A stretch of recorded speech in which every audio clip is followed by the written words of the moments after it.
At Morixa Tales, we believe in the power of storytelling. Our scripts weave together deep emotions and dramatic turns to deliver justice where it is most needed. Experience captivating mysteries where the truth eventually shines through, leaving a lasting impact on your heart and mind. At the divorce hearing, my husband leaned closer and whispered, "You should be grateful I'm still giving you $2,000 a month." Behind him, his mistress let out a quiet laugh and adjusted the diamond necklace around her neck like the victory already belonged to them. His parents sat in the front row staring at me with cold eyes as if they were watching a failure being pushed out of their family for good. But when the judge opened the envelope I had submitted to the court, she read a few lines. And then she laughed. In that moment, they had no idea their entire empire was about to collapse. Thank you so much for being here. Your support means everything. If you enjoyed this show, some love with a like, and hit follow for stories that inspire. I'd love to know, where in the world are you tuning in from? Comment your location. A quick heads up, while this tale includes fictionalized details for storytelling purposes, the core message about resilience and justice is powerful and relevant to us all. The San Francisco Superior Court smelled of old wood and new desperation.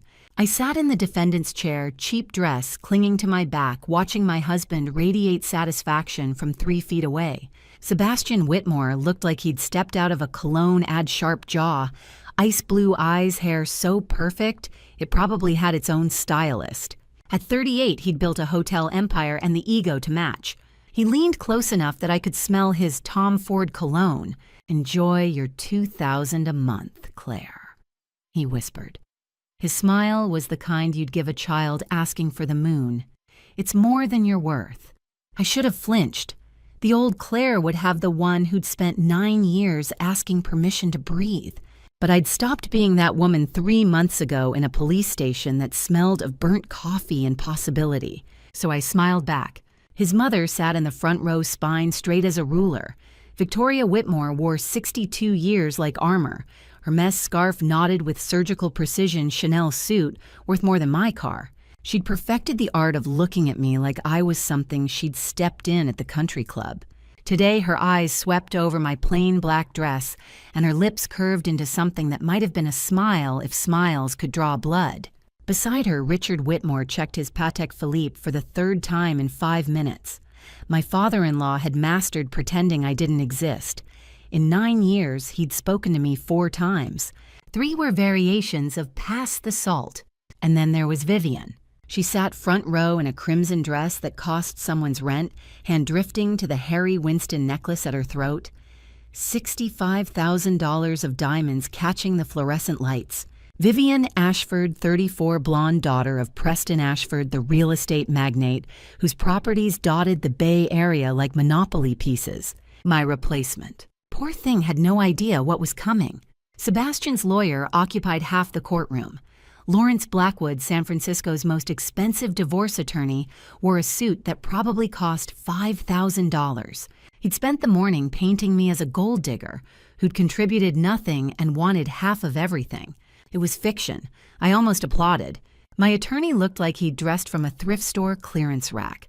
Harold Murphy, 68 and 6 months from retirement, clutched a briefcase held together with duct tape. Legal aid had assigned him 3 weeks ago. He was kind, outmatched, and exactly what I needed him to be. All rise. Judge Patricia Morgan entered 58, sharp-eyed, with a reputation for tolerating neither fools nor bullshit. 25 years on the bench showed in the way she assessed the room. "Be seated. We're here for Whitmore versus Donovan. Dissolution of marriage." She glanced at the file, then at Sebastian, then at me. Something flickered across her face. Anticipation, maybe. Lawrence Blackwood rose with rehearsed confidence. "Your Honor, my client is a respected businessman, owner of Whitmore Grand Hotels, philanthropist, employer of over 300 people. 9 years ago, he married for love." Sympathy colored his voice. "Unfortunately, the marriage has proven untenable, Mrs. Donovan has shown no interest in employment and has lived entirely off my client's generosity." Victoria nodded approvingly. Richard didn't look up from his phone. "My client offers extremely generous terms." Blackwood continued. $2,000 monthly in spousal support, far more than required given Mrs. Donovan's lack of contribution. We asked the court grant the divorce and approve the settlement. He sat with the air of someone who just won chess in 3 moves. Harold Murphy stood. His jacket didn't fit right, and there was a coffee stain on his tie. Your Honor, Mrs. Donovan simply asks for fair consideration. Mr. Murphy.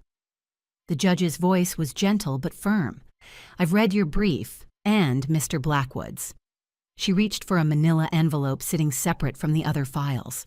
I've also received additional documentation pertinent to these proceedings. The envelope was plain, unmarked, the kind you could buy anywhere. Blackwood frowned. Sebastian's smile flickered. Victoria's hand froze mid-scarf adjustment. Only I kept breathing normally, because I knew exactly what was inside. Judge Morgan opened it slowly, like unwrapping a gift she'd been waiting for.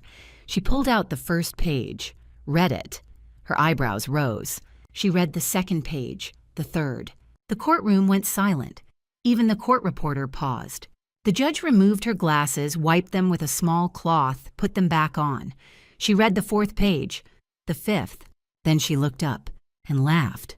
Not a polite chuckle, a genuine, delighted laugh that echoed off the oak-paneled walls and made the reporter jump. I apologize, she said, composing herself but still smiling. In 25 years on this bench, I've seen every scheme, every manipulation, every variation of dishonesty in divorce proceedings. She tapped the papers. This is the most satisfying case I've ever had the privilege to oversee. Sebastian half stood. Your Honor, I don't... Sit down, Mr. Whitmore. He sat. The judge's smile hardened into something that looked like justice recognizing itself.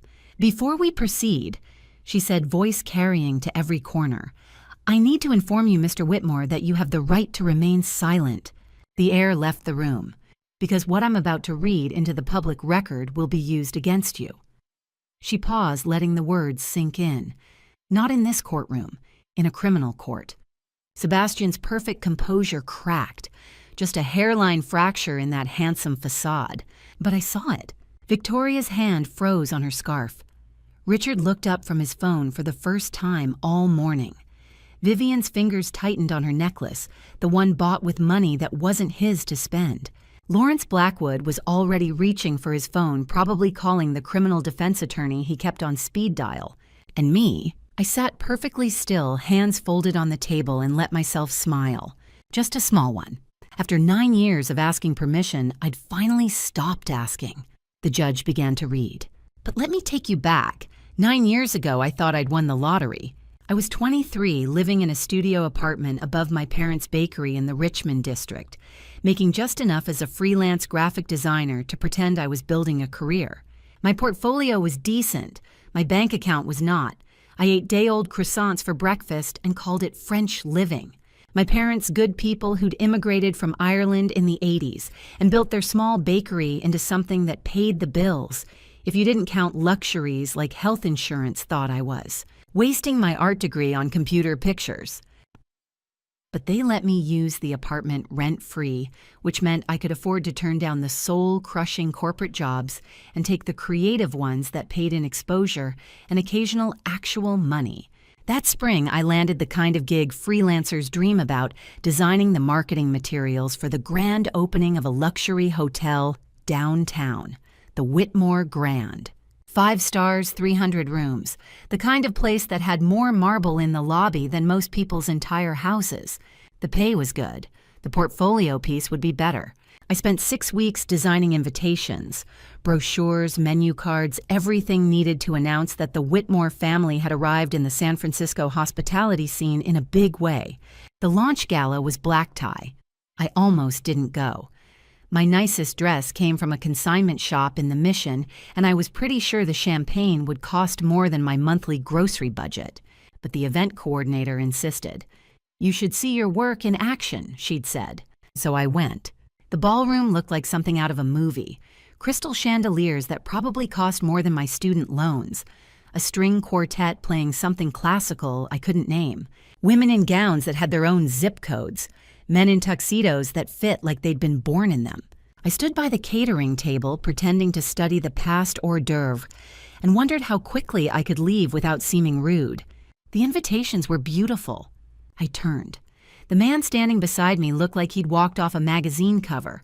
Tall, 6'2", maybe, with dark hair swept back from a face that was all sharp angles and symmetry. 29, I'd learn later. Young for a hotel magnate, old enough to know exactly what he was doing. "Thank you," I managed. "You're Mr. Whitmore." "Sebastian." His smile was warm, genuine, nothing like the calculating precision I'd see years later. "And you're Claire Donovan, the designer who saved our marketing team from producing something that looked like a funeral home brochure." I laughed. He laughed. It felt easy. "I grew up around my parents' bakery," I said because I was nervous and rambling. "So I know about presentation, making something look more expensive than it is. Maybe you should teach our executive team. They spent 6 figures on consultants who suggested beige. We talked for an hour." Then another. He asked about my work, my background, my dreams. He listened, actually listened, leaning in, like I was saying something worth remembering. By the time the gala ended, he'd asked for my number. "I'd like to take you to dinner," he said. "Somewhere that doesn't serve miniature food on toothpicks." I said yes before I'd finished thinking. The next 6 months felt like a fairy tale written by someone who'd only read the good parts. Sebastian sent flowers to my studio, real flowers, not gas station bouquets, arranged by a florist whose business card had raised lettering. He took me to restaurants where the waiters knew his name and the menus had no prices. He introduced me to his parents over Sunday dinner at their mansion in Pacific Heights, a house so big I got lost looking for the bathroom. Victoria was polite in the way sharp knives are polite. Every compliment had an edge. What a quaint profession, graphic design. Do people still hire for that with all the apps these days? Richard barely acknowledged my existence beyond a handshake that felt like touching cold marble. But Sebastian was attentive, thoughtful. He'd show up at my studio with coffee from the place I liked remembering. I took it with oat milk because regular made me feel guilty about cows. He'd ask about my projects, genuinely interested, offering suggestions that were actually helpful. "You're too talented to be freelancing forever," he'd say. "You should think bigger." It felt like someone finally saw me. 6 months after that first gala, he proposed. Not on a beach or in a restaurant, but in my tiny studio apartment surrounded by design drafts and the smell of my parents' bread baking downstairs. He got down on one knee, actually on one knee like in movies, and pulled out a ring that probably cost more than my car. "I love you, Claire. You're real. You're kind. You make me laugh. Marry me." I said yes before he'd finished asking. The wedding was at the Whitmore Grand, of course. My side of the aisle was sparse. My parents, a handful of college friends, Jessica Romano from design school, looking uncomfortable in a borrowed dress. Sebastian's side was packed. Business associates, society, friends, people whose names I'd seen in the newspaper. Jessica pulled me aside before the ceremony. "Are you sure about this?" She kept her voice low, glancing at the crowd. It's a different world, Claire. I love him," I said, which was true. "And he loves me," which I believed. She hugged me. "Then I'm happy for you. Just don't forget where you came from, okay? Don't forget us." I promised I wouldn't. That promise would last about 3 years. The first 3 years of marriage were a blur of learning to navigate a life I'd never imagined. The Pacific Heights mansion with more rooms than I could count. Charity galas where my thrift store instincts screamed at the price tags. Sunday dinners where Victoria critiqued everything from my posture to my career choices with surgical precision. But Sebastian was my anchor. He'd hold my hand under the table when his mother launched into one of her monologues about proper society. He'd kiss my forehead and tell me I was doing great, that I just needed time to adjust. "You're perfect," he'd say. "Exactly what I need." I thought he meant as a partner. I didn't realize he meant as a project. Looking back now, I can see the blueprint forming, the small suggestions that seemed helpful. Maybe save your design work for hobbies. You don't need the stress. The gentle redirections. Why spend money on coffee with friends? We have everything here. The slow, almost invisible tightening of the cage he was building, but I couldn't see it then. I was too busy believing in the fairy tale. Sebastian Whitmore.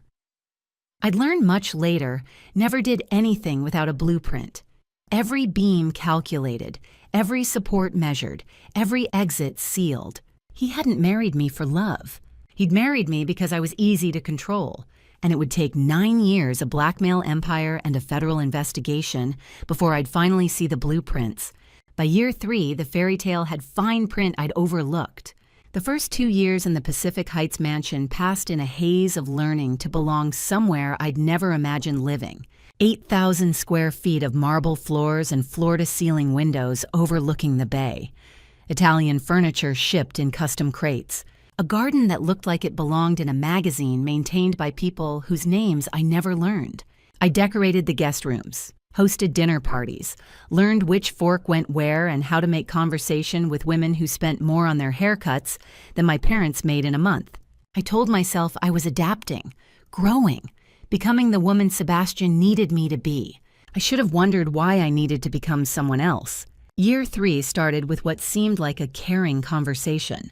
We were having breakfast, Sebastian with his Wall Street Journal, me sketching logo concepts for a local nonprofit that couldn't afford to pay much but believed in their mission. The morning light through the windows made everything look soft, safe. Claire. He folded his paper with the precise creases he'd learned from his father. We should talk about your work. I looked up from my sketch. The nonprofit, it's just a small project. I mean, all of it. The freelancing. He reached across the table, taking my hand. His touch was warm, concerned. You've been stressed. I can see it. Up late on your laptop, worrying about deadlines, chasing clients who don't appreciate what you do. I like my work. I know you do. And you're talented. But sweetheart, you don't need the stress anymore. His thumb traced circles on my palm. We have everything we need, more than enough. Why not focus on us, on building a real home the way my mother did? The mention of Victoria made something in my chest tighten, but he smiled that smile, the one that had made me say yes to dinner, to marriage, to moving into this museum of a house. Think about it, he said. No more chasing invoices, no more late nights, just us building something real. I thought about it for 2 weeks. Then I called my clients and told them I was stepping back from freelance work. Some understood, some didn't. One, a small startup I'd been working with for 6 months, asked if everything was okay. Everything's great, I said, and almost believed it. The financial shift came gradually, like fog rolling in off the bay. We'd always had a joint account, my freelance deposits, his hotel income, everything pooled together the way married couples did. But after I stopped working, Sebastian suggested a change. It's easier if I handle the finances, he said one evening, pulling up a banking app on his phone. You don't need to worry about bills and transfers. I'll set you up with a card for household expenses, groceries, whatever you need. Simple. Simple turned out to be complicated. The card had a limit, not a high one, $500 a week for necessities. Anything over required asking. And Sebastian, it turned out, had opinions about necessities. $600 at Whole Foods. He frowned at the receipt I'd dutifully saved. Did you buy lobster? Organic vegetables, the fish you like, that cheese you... We need to be mindful, Claire. Just because we can afford something doesn't mean we should be wasteful. This from a man who'd spent $15,000 on a watch the week before. But I smiled, apologized, bought cheaper vegetables the next week. Sunday dinners at the mansion became weekly exercises in controlled humiliation. Victoria presided over the table like a judge over a courtroom, finding fault with surgical precision. The first time I cooked, really cooked, spending all day on a pot roast I thought Sebastian loved. She took one bite and smiled. How rustic, she said, setting down her fork. Sebastian, did you tell Claire we typically serve lighter fare on Sundays? Beef is so heavy. Another Sunday. Claire, dear, the forks are placed too far from the plates. This is foundation-level table setting. Didn't your mother teach you... My mother had taught me to set a table where people felt welcome. Victoria taught me that welcome was conditional on following rules I'd never been told.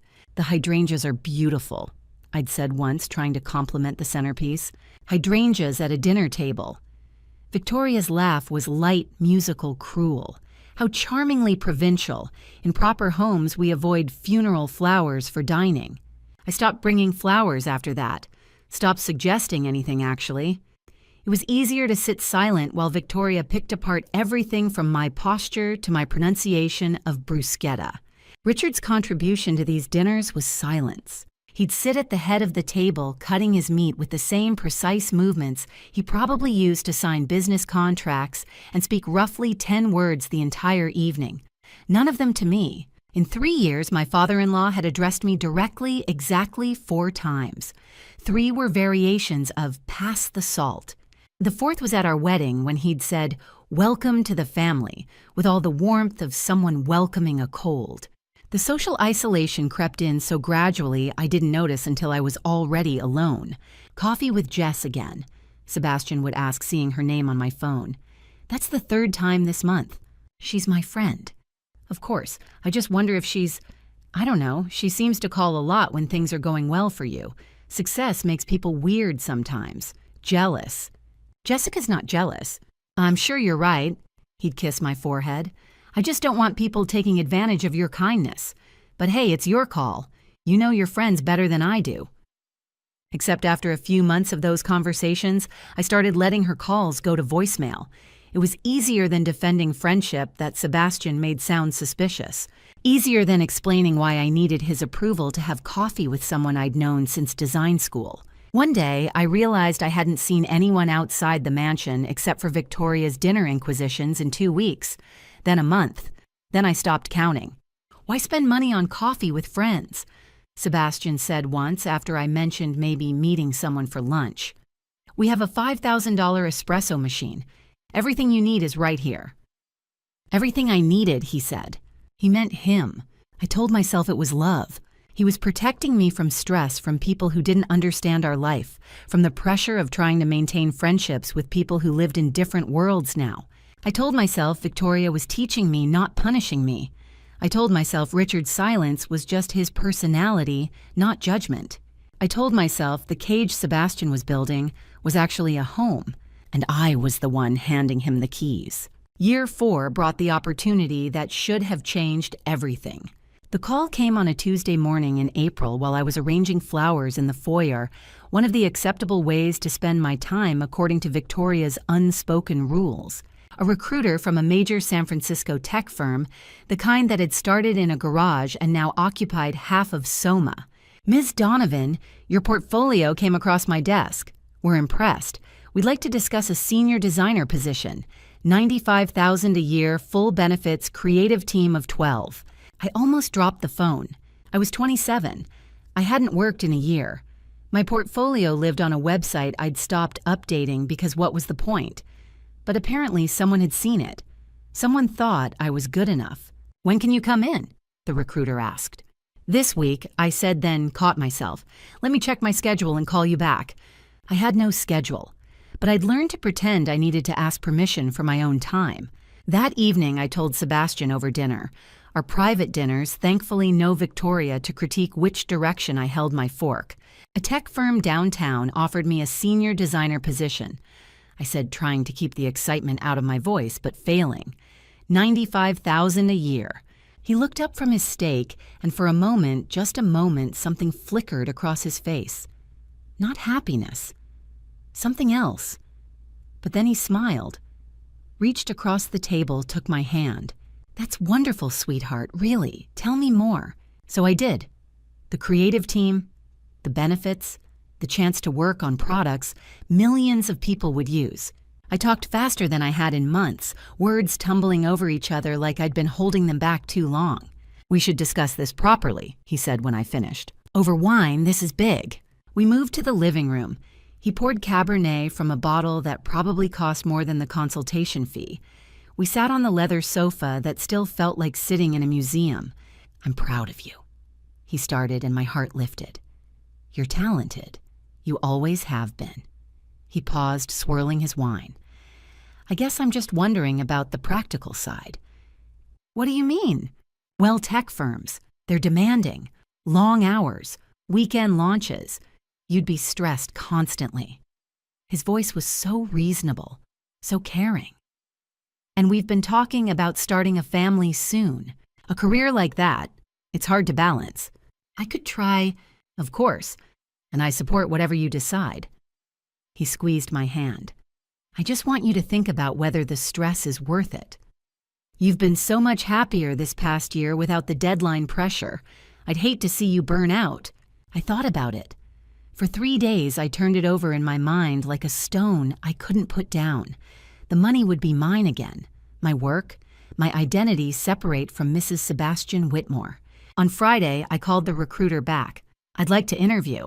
I spent 2 weeks preparing my portfolio, not just updating the website, but printing physical copies, binding them in professional folders, rehearsing my presentation. I bought a suit from Nordstrom with Sebastian's card. He'd raised an eyebrow at the receipt, but said nothing. The morning of the interview, I stood in front of the mirror and barely recognized myself. Professional, capable. The woman I used to be before I'd learned to apologize for taking up space. The tech firm occupied 3 floors of a glass tower south of Market. Modern furniture, exposed brick, a coffee bar that looked better than most cafes. Young people in hoodies and expensive sneakers typing on laptops. My people, or they used to be.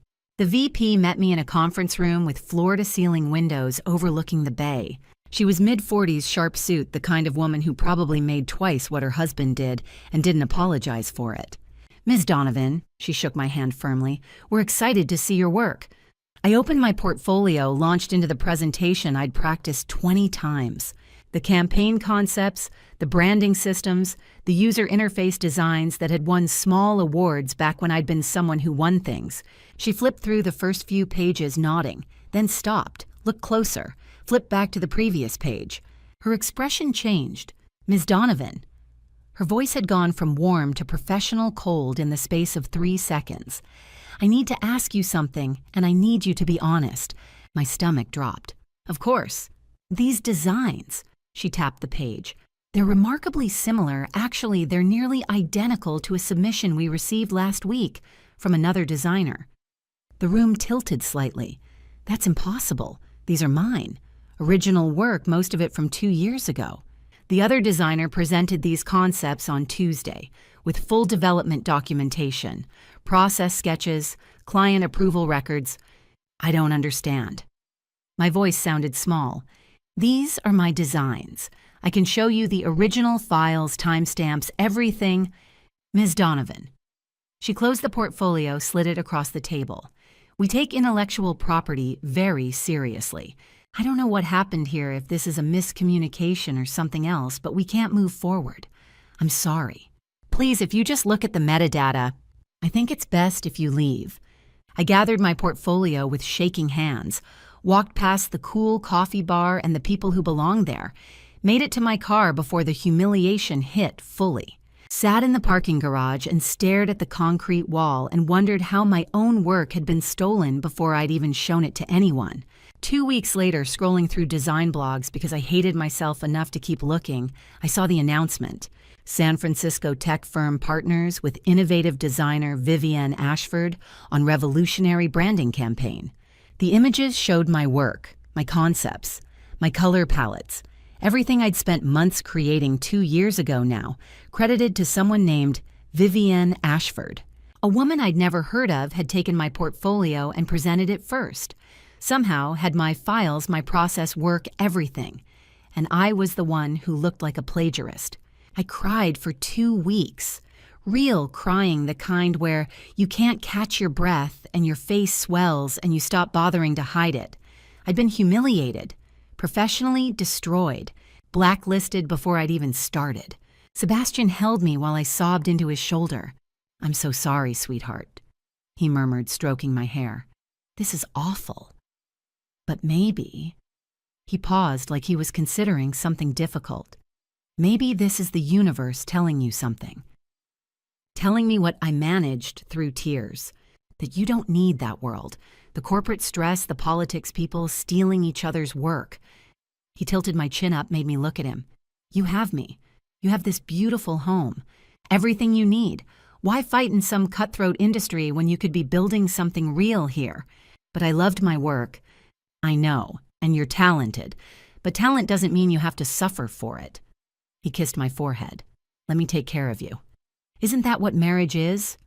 Partnership. I provide you, create our life together, like my parents did, like successful marriages have always worked. His voice was so gentle, so reasonable. so certain that this devastating loss was actually a gift.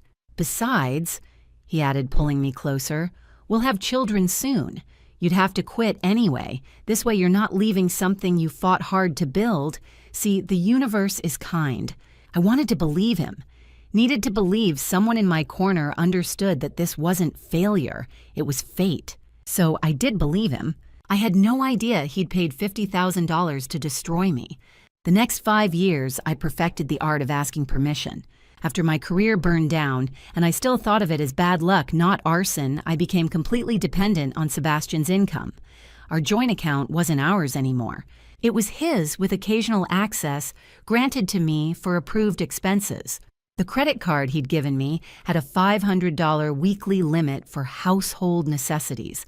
Anything over that required a conversation, and Sebastian had very specific ideas about what constituted necessary. $600 at Whole Foods. He'd look at the receipt. I'd learned to save his expression, more disappointed than angry. Anger would have been easier. Did you buy organic everything, Claire? We need to be mindful. You asked me to get that Scottish salmon you like and the truffle cheese. I'm not criticizing. I'm just asking if we really need premium products every week. We should be thoughtful about spending. This from a man who'd spent $12,000 on a watch the previous month. But I'd nod, apologize, buy cheaper vegetables next time. Another week, $50 for coffee with, who's this, an old coworker? He'd scroll through the credit card app on his phone, reviewing my purchases like a teacher grading homework. Why didn't you invite her here? We have that espresso machine. $5,000 makes better coffee than any cafe. It was just nice to get out. Of course, I understand. I'm just thinking about your comfort. Why spend money sitting in some crowded Starbucks when you have everything here? Everything here. He said it like it was generosity, not a cage. Another time, a dress from Nordstrom on sale, $60. I'd needed something that fit. My clothes from before marriage hung loose. Now I'd lost weight from the stress I couldn't name. Is the blue dress worn out? Sebastian asked, seeing the shopping bag. No, I just thought, the blue one looks beautiful on you. This seems unnecessary. Not a command. Never a command. Just a gentle suggestion that felt like a door closing. I returned the dress the next day. Victoria's Sunday dinners, once monthly torture, became weekly rituals of humiliation. By year 5, I'd stopped trying to please her. It was impossible. If I cooked, the food was too heavy. If I ordered catering, I was wasteful. If I set the table, the forks were wrong. If I wore black, I looked like I was attending a funeral. If I wore color, I was trying too hard. Claire, dear, are those grocery store flowers. Victoria touched the centerpiece I'd spent an hour arranging. In this house, how delightfully rustic. Sebastian would squeeze my hand under the table. A gesture that used to feel supportive. Now it felt like a reminder, bear this, you have no choice. Richard's contribution to these dinners remained his trademark silence. By year 7, he'd addressed me directly exactly 4 times in our entire marriage. 3 were variations of pass the salt. The 4th was, excuse me, when I was blocking his path to the bourbon. I existed to him at the level of furniture, useful occasionally, mostly invisible. The social isolation happened so gradually I didn't notice until I was already alone. Year 5. I was in the bedroom when my phone rang. Jessica Romano, my best friend from design school, the one who'd worn a borrowed dress to my wedding, and asked if I was sure. Hey you, she said when I answered. I haven't heard from you in forever. Coffee this week. I'd love to, but Claire. Her voice went serious. Are you okay? You never call back anymore. I'm fine, just busy with house stuff for 3 months straight. Before I could answer, Sebastian appeared in the doorway. Not angry, just there, listening. Jess, I'll call you back, okay? That evening, Sebastian brought it up over dinner. Casual, concerned. Jessica called again today. That's the 3rd time this week. He cut his steak with precise movements. I'm not trying to control who you talk to. I just noticed she calls a lot more when things are going well for you. Some people get weird about success, jealous. Jessica's not jealous. I'm sure you're right. You know your friends better than I do. He reached across the table, touched my hand. I just don't want people taking advantage of your kindness. You're too nice sometimes. You don't see when people are using you. After that conversation, Jessica's calls felt different.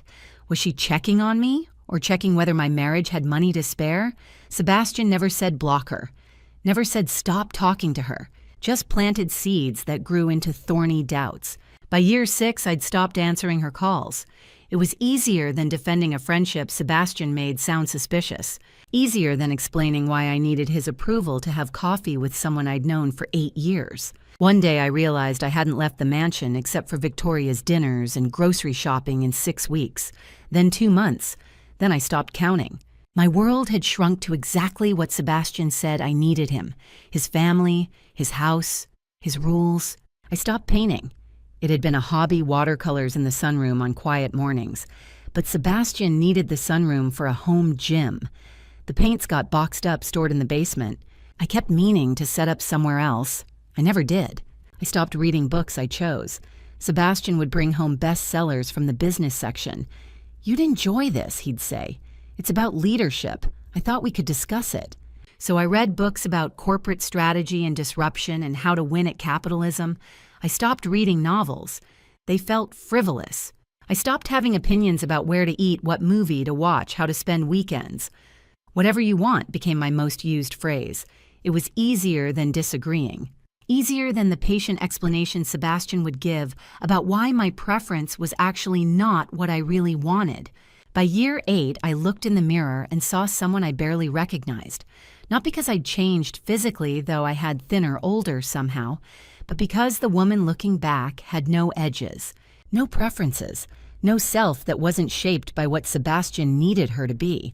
I was a wife, a hostess, a prop in Sunday dinners, a line item on a credit card statement. I was whatever Sebastian had built me to be. Then in January of year 9, Victoria made an announcement that cracked something open I didn't know was sealed.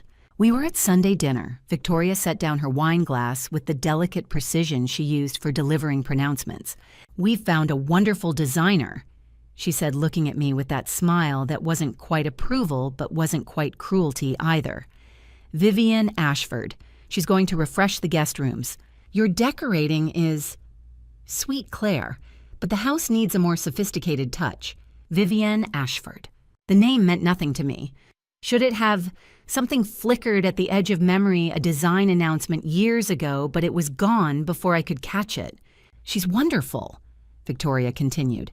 "Preston Ashford's daughter, Ashford Properties, very connected, very talented." Sebastian looked up from his phone with more interest than he'd shown all dinner. "Vivian Ashford," he repeated. "That's an excellent choice. When does she start?" And something in the way he said her name, careful, pleased, calculated, made my stomach drop for reasons I couldn't name yet. Vivian Ashford walked into my home on a Tuesday morning in January, and I felt déjà vu I couldn't explain. She arrived at 10, precisely 10, the kind of punctuality that suggested she considered lateness a character flaw. I answered the door myself. We'd let the housekeeper go the year before. Sebastian said we needed to cut costs. The irony wouldn't hit me until much later. "You must be Claire." Her voice was smooth, cultured, the kind of voice that came from expensive schools and summer homes. "I'm Vivian Ashford. Your mother-in-law hired me to refresh the guest wing." Oh, she was 34, I'd learn later. Tall, 5'10" in flats, probably 6 feet in the heels. She wore like weapons. Blonde hair that looked professionally maintained, ice blue eyes that were almost startling in their intensity. Designer everything. Hermes bag, Hermes scarf shoes. I couldn't identify, but knew cost more than my weekly grocery allowance. She looked like money. Old money pretending to be new money, or maybe the reverse. "Of course. Please come in." I stepped back, and as she passed, something flickered in my mind. Had I seen her before? Impossible. I'd remember someone who looked like she'd stepped off a runway. But the feeling persisted, like trying to remember a dream after waking. She moved through my home because I still thought of it as mine, foolishly, with the assessment of someone pricing inventory. Her gaze swept over the guest rooms I decorated years ago, when I still believed my opinions mattered. "You have an interesting eye," she said, touching the curtains I'd spent days selecting. Very heartfelt. But for a home of this caliber— She paused, smiled, It was the kind of smile that made compliments feel like insults. We need something more current. Don't you think? I didn't know what to think. I knew I felt dismissed. Sebastian appeared then as if summoned. He'd been in his home office all morning, door closed. But suddenly he was there, hand-extended smile, warm in a way I hadn't seen directed at me in years. "Ms. Ashford, Sebastian Whitmore. We spoke on the phone. Please call me Vivian." Her hand lingered in his a beat too long, or maybe I imagined it. I'd gotten good at questioning my own perceptions. They talked about the project, design concepts, budget. Sebastian laughed at something she said, a real laugh, not the polite one he used at business dinners. She touched his arm when making a point, casual, familiar. I stood there watching them, and something cold settled in my chest. Over the next 3 weeks, Vivian became a regular fixture. Tuesday and Thursday mornings, she'd arrive with fabric swatches and paint samples. She'd spend hours with Sebastian, longer than seemed necessary for discussing guest room aesthetics. Sometimes I'd hear them laughing from behind closed doors. Victoria visited one afternoon while Vivian was there. My mother-in-law, who'd spent 9 years barely tolerating my existence, lit up like she'd found her long-lost daughter. "Vivian, darling, you simply must join us for Sunday dinner." Victoria actually smiled. At someone. "I want to hear all about your father's new development in Napa." Sebastian started coming home late, not every night, just enough to notice. "Project meeting ran long," he'd say, loosening his tie. "You know how clients are." I didn't know. I hadn't worked in 5 years. But I nodded. He bought new cologne, different from the Tom Ford he'd worn since I'd known him. This one was sharper, more expensive, came in a black bottle with French words I couldn't pronounce. "A client gave it to me," he explained when I asked. "Felt rude not to wear it." The phone calls started happening on the balcony. He'd be in the living room, phone would ring. He'd glance at the screen and step outside. 5 minutes. 10, once 20. I'd see him through the glass, animated, smiling at whoever was on the other end. "Just work stuff," he'd say, coming back in. "Didn't want to disturb you with the noise." In February, he joined a gym. Sebastian, who'd spent 9 years claiming he got enough exercise playing tennis at the club. "Doctor says I need more cardio," he told me, adding the membership to his credit card. Heart health. Can't be too careful at my age. He was 38. His father had lived to 75 without ever setting foot in a gym. But I smiled, said it was a good idea, asked if he wanted me to pack him workout clothes. "I'll just buy new stuff there. They have a pro shop." Of course they did. I told myself I was being paranoid. Sebastian had given me no reason not to trust him, except for the 9 years of systematic control in the career he'd destroyed, but I didn't know about that part yet. I just knew he'd been my anchor when I thought I was drowning. The idea that the anchor was actually pulling me under, I couldn't let myself think it. "You're being ridiculous," I whispered to my reflection one morning. "He loves you. He's just busy. You're imagining things because you're bored and Victoria's been awful and you spend too much time alone in this house." I believed myself. Almost. Then I found the receipt. I wasn't snooping. I was taking Sebastian's jackets to the dry cleaner, one of my approved tasks. His charcoal suit jacket, the one he wore to important meetings. I checked the pockets out of habit, found his spare car keys, a business card from someone in commercial real estate, and a receipt. Folded small stuff deep in the inside pocket like it had been forgotten. "Altitude Restaurant, Tuesday, February 6th, 8:05 p.m. Table for 2. I knew the place. Rooftop restaurant in Nob Hill, the kind with views of the bay and prices that made tourists gasp. We'd gone there for our 3rd anniversary. Sebastian had called it too expensive for regular visits. The total $850. Dom Pérignon, Wagyu steak, chocolate fondant, a meal designed for seduction. For 2. On Tuesday, February 6th, Sebastian had texted me at 7 saying his client meeting was running late, not to wait up. I sat on the edge of our bed. His bed, really. I just slept there holding that receipt and felt something crack inside me that had been holding together too long. It wasn't proof. Not really.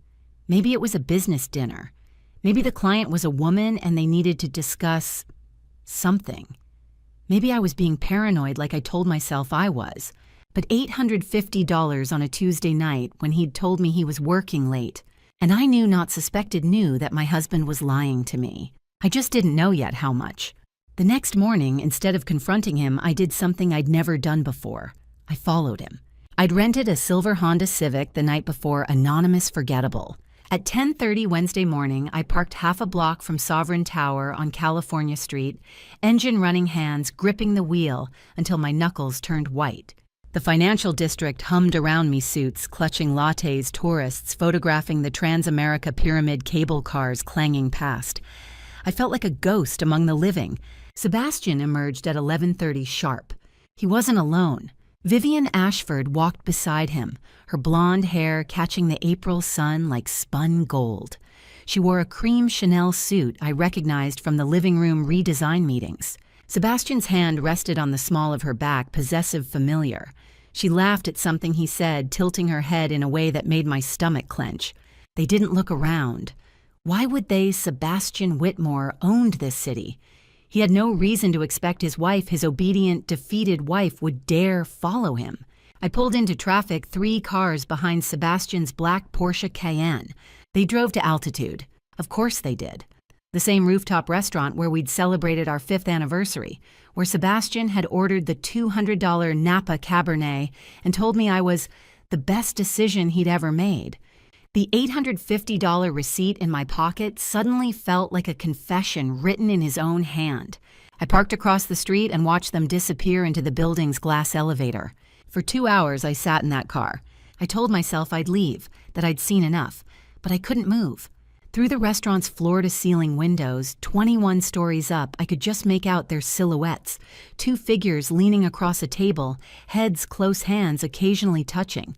At one point, Sebastian reached across and tucked a strand of Vivian's hair behind her ear. I'd stopped breathing. At 1:40, they emerged. Vivian walked ahead toward a silver Mercedes SL convertible, sleek, expensive, parked in a loading zone, because people like Vivian Ashford didn't worry about tickets. Sebastian caught her wrist, spun her around, and kissed her.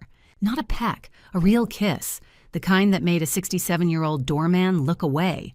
The kind Sebastian hadn't given me in 4 years. I followed them to Millennium Tower on Mission Street, Vivian's building. I'd Googled her the night before, unable to sleep. Vivian Ashford, luxury real estate consultant, daughter of Preston Ashford, founder of Ashford Properties. Specializes in high net worth clients. Studied at Stanford. Lives in a $4.5 million penthouse in Soma. The Porsche disappeared into the underground garage. I circled the block twice, hands, shaking before finally driving home. That was Wednesday. By Friday, I had a pattern. Tuesdays and Thursdays lunch dates, always altitude or similar high-end spots. Quince Gary, Danko Boulevard. Afternoons at Vivian's penthouse. Sebastian returned home by 6:30, smelling faintly of her perfume Chanel No. 5 I'd learned, and ate the dinner I'd prepared without meeting my eyes. Weekends were reserved for family. On Saturday afternoon, 2 weeks after I'd started my surveillance, I followed them to the Pacific Heights Tennis Club. The club sat on a manicured hill overlooking the bay, all white colonnades and emerald courts where tech billionaires and old money dynasties pretended to exercise. I'd never been invited despite being married to a Whitmore for 9 years. Victoria had once told me, "The club has a wait list, dear. Perhaps when you've established yourself." I parked down the street and walked up wearing oversized sunglasses and a Stanford hoodie I'd borrowed from a donation bag. No one looked twice at me. Sebastian and Vivian were on court 3. They weren't really playing tennis. They were flirting with rackets, laughing, trading mock competitive barbs. Vivian's ponytail swinging as she reached for an overhead smash. Sebastian caught the ball instead of hitting it back and grinned at her. She threw her towel at him. I felt sick. But it was the rooftop terrace that destroyed me. I climbed the exterior staircase to the clubhouse's second-floor viewing deck. Tucked behind a potted fig tree, I had a clear view of the private lounge. Victoria sat in a wicker chair, perfectly coiffed, as always, sipping champagne. Richard stood beside her, hands in his pockets, nodding at something a silver-haired man was saying. Preston Ashford. I recognized him from the business page's 67, founder of Ashford Properties, one of the largest commercial real estate firms in Northern California. He wore a navy Brioni suit and a Patek Philippe watch that caught the light. Vivienne's father. Victoria laughed, actually laughed at something Preston said. Richard shook his hand. A server refilled their glasses. They weren't strangers meeting for the first time. They were in-laws making small talk. The realization hit me like a fist to the chest. This wasn't just an affair. This was an audition. Sebastian wasn't sneaking around. He was introducing his replacement daughter-in-law to his parents. Vivian wasn't a mistress. She was the upgrade Stanford-educated San Francisco pedigree, a father who could broker a merger between Whitmore Grand Hotels and Ashford Properties. A woman who knew which fork to use, who'd never embarrassed Victoria at a charity gala, who'd never been naive enough to believe in fairy tales. I was being traded in, and both families had already approved the deal. I drove home in silence that Saturday evening. The mansion felt cavernous and cold. I walked through rooms I'd spent 5 years decorating to Victoria's specifications, past furniture I'd been told not to touch under chandeliers I'd once thought were beautiful. Now they looked like ice sculptures, elegant, expensive, and utterly lifeless. I stood in our bedroom. His bedroom, really. I'd long since stopped thinking of anything in this house as mine and stared at the bed where Sebastian would return in a few hours, shower off Vivian's perfume, and lie beside me without saying a word. For 9 years, I'd been afraid of Sebastian's anger. That night, I discovered something far more dangerous, my own. The next morning, after Sebastian left for an important meeting, I did something that would have terrified the old Claire. I broke into his home office. The key had always been there, hidden beneath the brass eagle statue on the second-floor hallway table, a decorative piece I'd dusted 1,000 times over 9 years. I'd noticed him slip the key back under its base once, years ago, and filed the observation away without thinking much of it. Now standing outside the locked mahogany door, I retrieved it. My hands shook. Sebastian's office was exactly what you'd expect from a man who built empires, floor-to-ceiling bookshelves lined with business biographies. He'd never read a mahogany desk the size of a dining table. Twin leather chairs facing a window that overlooked the Golden Gate Bridge. Family photos in silver frames decorated the credenza. Sebastian and his parents at some charity gala. Sebastian shaking hands with the mayor. One of our wedding day, where I'm smiling like I'd won the lottery. The irony tasted bitter. I moved to the desk. The bottom drawer was locked. Of course it was. Men like Sebastian didn't leave their secrets accessible, but I'd come prepared. I grabbed the brass letter opener from the desk organizer, another ironic weapon, a gift from Victoria engraved with Whitmore and Son established 1982, and wedged it into the drawer's lock mechanism. It took 3 tries. My heart hammered so hard I could hear it. Every creak of the house made me freeze. Finally, the lock popped. The first folder was labeled in Sebastian's neat block handwriting, Portfolio Project 2019. I pulled it out. Inside were printed emails. The first was from Sebastian's private account, swhitmore.exec@whitmorehotels.com, sent to v.ashford.consulting@gmail.com on March 14, 2019. Vivian confirming our discussion. Target, Claire Donovan wife, freelance designer. Objective, eliminate senior position offer, ensure financial dependence. Fee $50,000 upon completion. Discretion guaranteed. I stopped breathing. The next page was a wire transfer receipt. $50,000 paid to V. Ashford Consulting, LLC, on April 9, 2019, 2 weeks after I'd been accused of plagiarism. The third page was a report typed on Ashford Consulting letterhead. Campaign summary target successfully eliminated from consideration. Portfolio submitted to selection committee 1 week prior to interview under alias. Plagiarism accusation executed as planned. Target's professional reputation damaged. Wife now financially dependent on client. Campaign successful. I was back in that office. April 2019. Standing in front of the VP with my portfolio in hand, confident, excited, and then her face changing. Ms. Donovan, we received a submission identical to yours last week. The blacklisting. The months of unanswered applications. The slow, suffocating realization that no one in San Francisco would hire me. I'd thought I'd failed. I hadn't failed. I'd been sabotaged by my own husband. He'd paid Vivian $50,000 to destroy my career, to make me dependent, to trap me. My vision blurred. I wanted to scream, to throw something, to run downstairs and set fire to every piece of furniture in this goddamn house. Instead, I took a breath and opened the second folder. It was labeled Insurance 2.0. Inside were USB drives, 4 of them each labeled with a year: 2018, 2019, 2020, 2021. Beneath them was a printout video thumbnails, dozens of them stamped with dates and room numbers. Presidential Suite 14A, June 12, 2018, 11:47 p.m. Presidential Suite 9C, March 22, 2019, 10:15 p.m. The thumbnails were small, but I could make out enough hotel rooms, people in various states of undressed faces visible. My stomach turned. Beneath the USB drives was a spreadsheet. Neat columns: name, date, amount paid, status. Senator M, $800,000. Paid actor. J, $1,200,000. Paid CEOT, $950,000. Paid entrepreneur L, $1,100,000. Paid. The list went on. 12 names, 12 amounts. At the bottom of the folder was a Bitcoin wallet printout. QR code, alphanumeric string, and a balance. $12.3 million. The final page was a maintenance log, a list of Whitmore Grand Hotel presidential suites with installation dates next to each. Camera installation, Suite 14A, May 2018. Camera installation, Suite 9C, January 2019. I sat back in the leather chair, the folder trembling in my hands. Sebastian wasn't just unfaithful, he was a criminal. He'd been blackmailing people, politicians, actors, CEOs, using hidden cameras in his own hotels, recording them in compromising situations, extorting millions, and I'd been sleeping next to him for 9 years. I grabbed my phone, hands shaking so badly I almost dropped it. I photographed everything, every email, every receipt, every page of the ledger, every USB label, the Bitcoin printout, the camera installation log, 73 photos. I checked the time.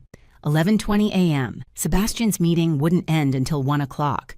I replaced the folders exactly as I'd found them, locked the drawer, hid the key back under the brass eagle, wiped down the letter opener, and returned it to the desk organizer.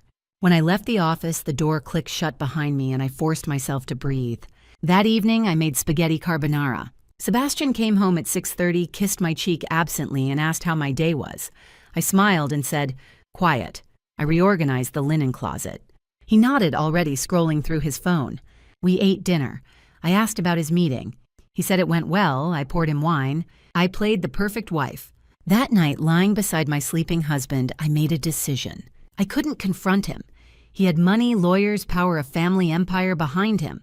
I had nothing, no career, no savings, no allies, except one advantage he'd given me. He thought I was weak. He thought 9 years of isolation had broken me, that I'd never fight back, that I'd take the $2,000 a month offer he'd eventually make and disappear quietly grateful he hadn't left me on the street.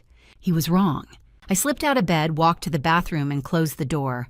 I pulled out my phone and scrolled to a name I hadn't called in 5 years. Jessica Romano. The only person who'd ever seen me strong. I pressed call. I called Jessica from a coffee shop 3 miles from the mansion. Blue Bottle on Judah Street, outer Sunset. Far enough from Pacific Heights that I wouldn't run into anyone from Victoria's charity circuit. The morning fog pressed against the windows. Inside, students hunched over laptops, a barista steam-wanded milk, and I sat in the back corner clutching a lukewarm Americano I hadn't touched. My hands shook as I dialed. The phone rang twice. Hello? Her voice warm, familiar, cautious. Jessica. My throat tightened. It's Claire. Silence. Then, Claire, is that really you?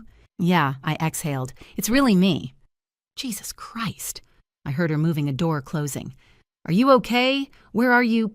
Outer Sunset. Blue Bottle on Judah. Can you... I stopped. 5 years of silence, and I was asking for a favor. Can you meet me? I'm leaving right now. She walked through the door 30 minutes later. Jessica Romano looked exactly the same and completely different. Same box braids pulled into a high ponytail, same red-framed glasses, same Converse sneakers worn down at the heels.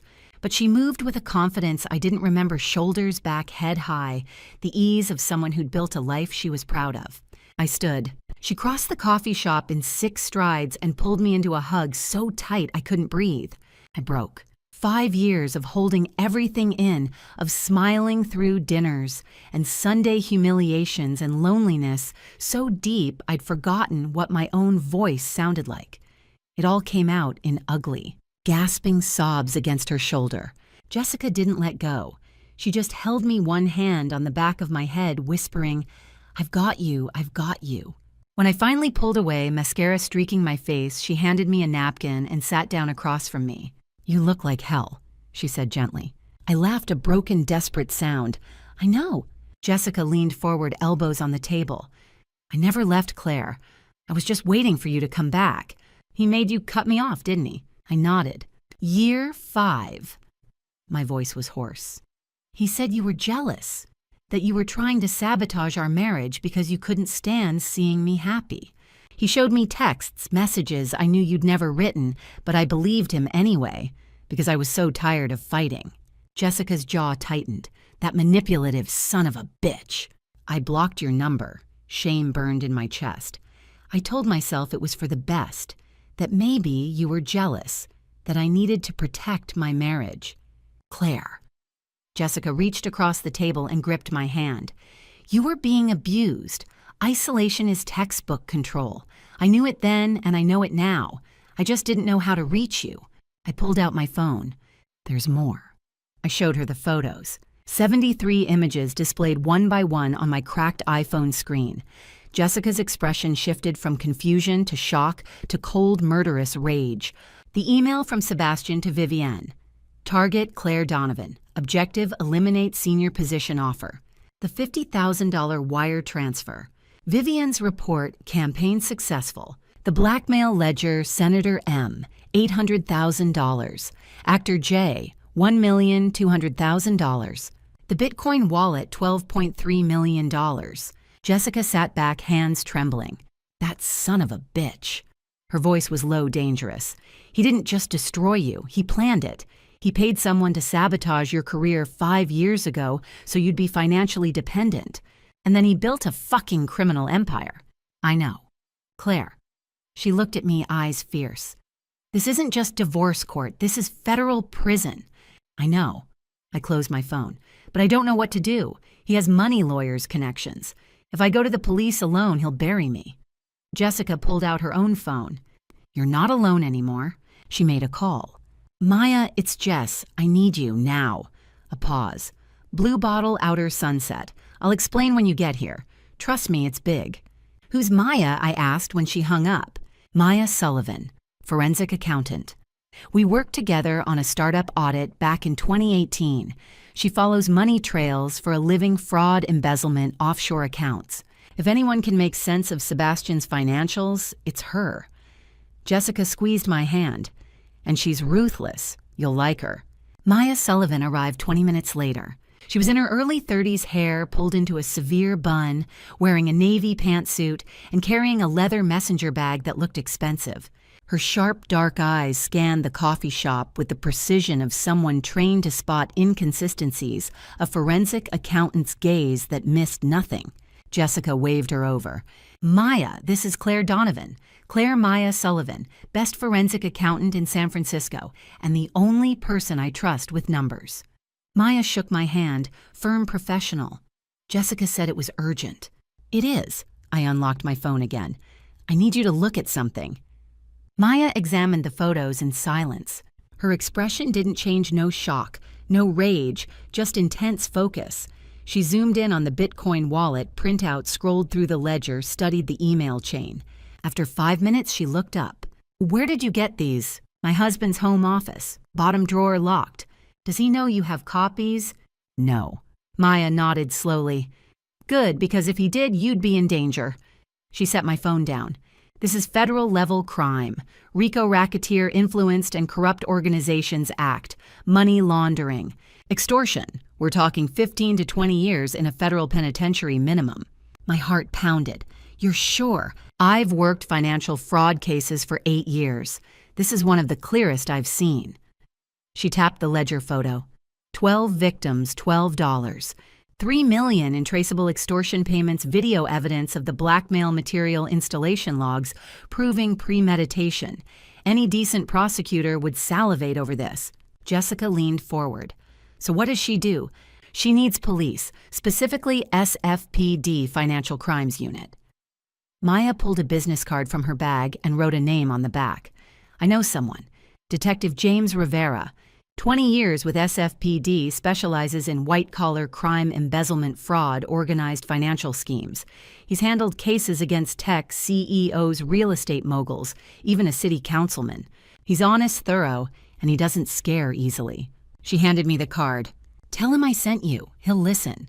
Jessica looked at me. Do you trust us? I stared at the business card in my hand. Detective James Rivera, SFPD Financial Crimes Unit. 5 years ago, I would have said no. 5 years ago, I'd believed Sebastian when he told me Jessica was jealous that the world was dangerous, that I was safer inside the golden cage he'd built. But I wasn't that Claire anymore. You're the only people I trust, I said. Jessica grinned. Then let's take that son of a bitch down. 24 hours later, I sat across from Detective James Rivera in a windowless room that smelled of burnt coffee and possibilities. The San Francisco Police Department's Financial Crimes Unit occupied the 3rd floor of 850 Bryant Street. Detective James Rivera's office had exactly 3 decorations: a family photo him, a smiling woman, 2 teenagers in soccer uniforms, a dying succulent in a chipped mug, and a 20-year service certificate framed in cheap plastic. He sat across from me, silent, studying the 73 photos on my phone.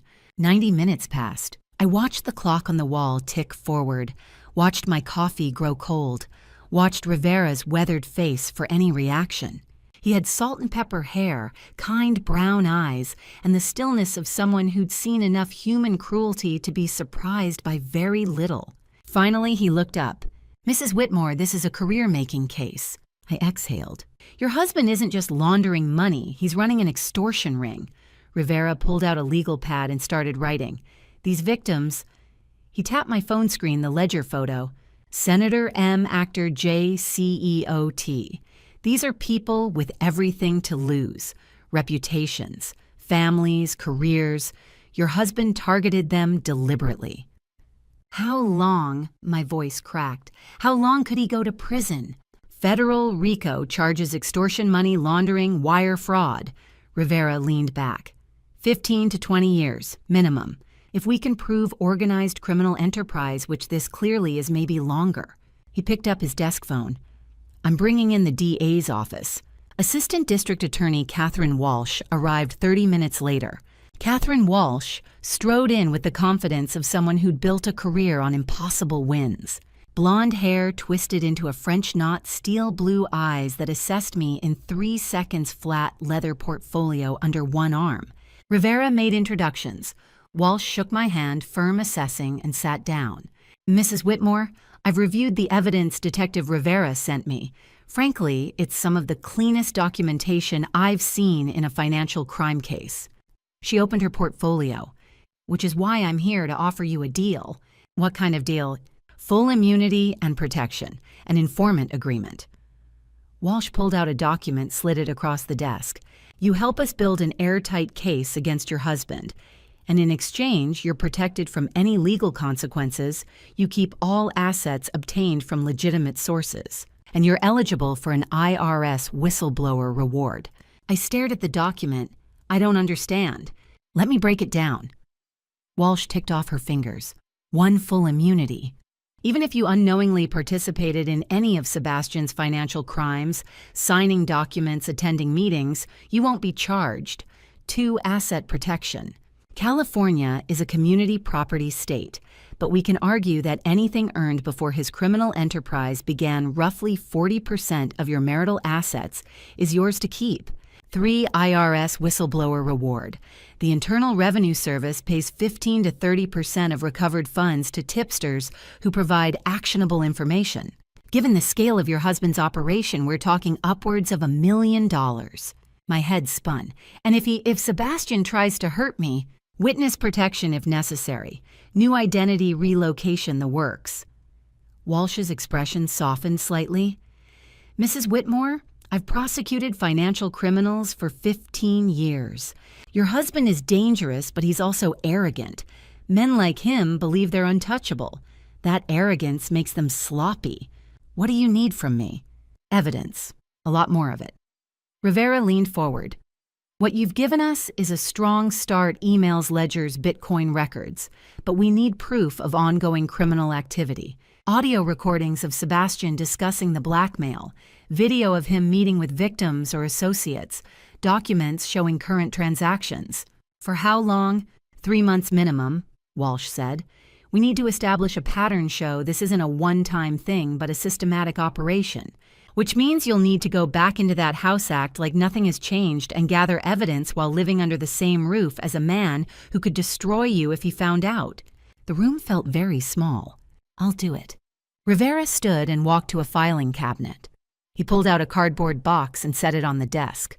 First things first, your phone is compromised. I blinked. What? Your husband runs a blackmail operation. You think he's not monitoring his own wife. Rivera pulled a cheap flip phone from the box, ancient battered, the kind you'd buy at a gas station. This is a burner, Wi-Fi only, no cellular data.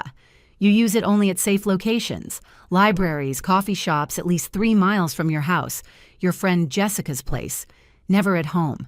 He handed me a second device, a small black object the size of a lipstick tube. Military-grade camera. Air-gapped, no Wi-Fi, no Bluetooth, no wireless connectivity whatsoever. It records to an SD card. Once a week, you meet me at a public location and hand over the SD card. I give you a fresh one. What about my regular phone? Keep it. Use it normally. Walsh pulled out a list. But create a digital footprint that supports the narrative you want Sebastian to see. Search things like how to save a failing marriage, best divorce lawyers in San Francisco, grief counseling. Make him think you're sad, maybe considering divorce, but not investigating him. Rivera walked me through protocols. Meeting locations, grocery store parking lots, public libraries, the Marina Green on Saturday mornings, joggers everywhere, easy to blend in. Never the same place twice in a row. Device hiding camera goes in a false bottom makeup compact Rivera provided. Burner phone stays at Jessica's apartment, never brought home. Emergency exit if Sebastian ever confronted me. If I felt unsafe, I had a code phrase. Call Rivera, say, I need to reschedule our dentist appointment. Extraction team would be at my location within 15 minutes. Weekly check-ins every Thursday, I'd run errands Target. Whole Foods, the dry cleaner, and meet Rivera for 5 minutes in a parking lot to hand off the SD card and report developments.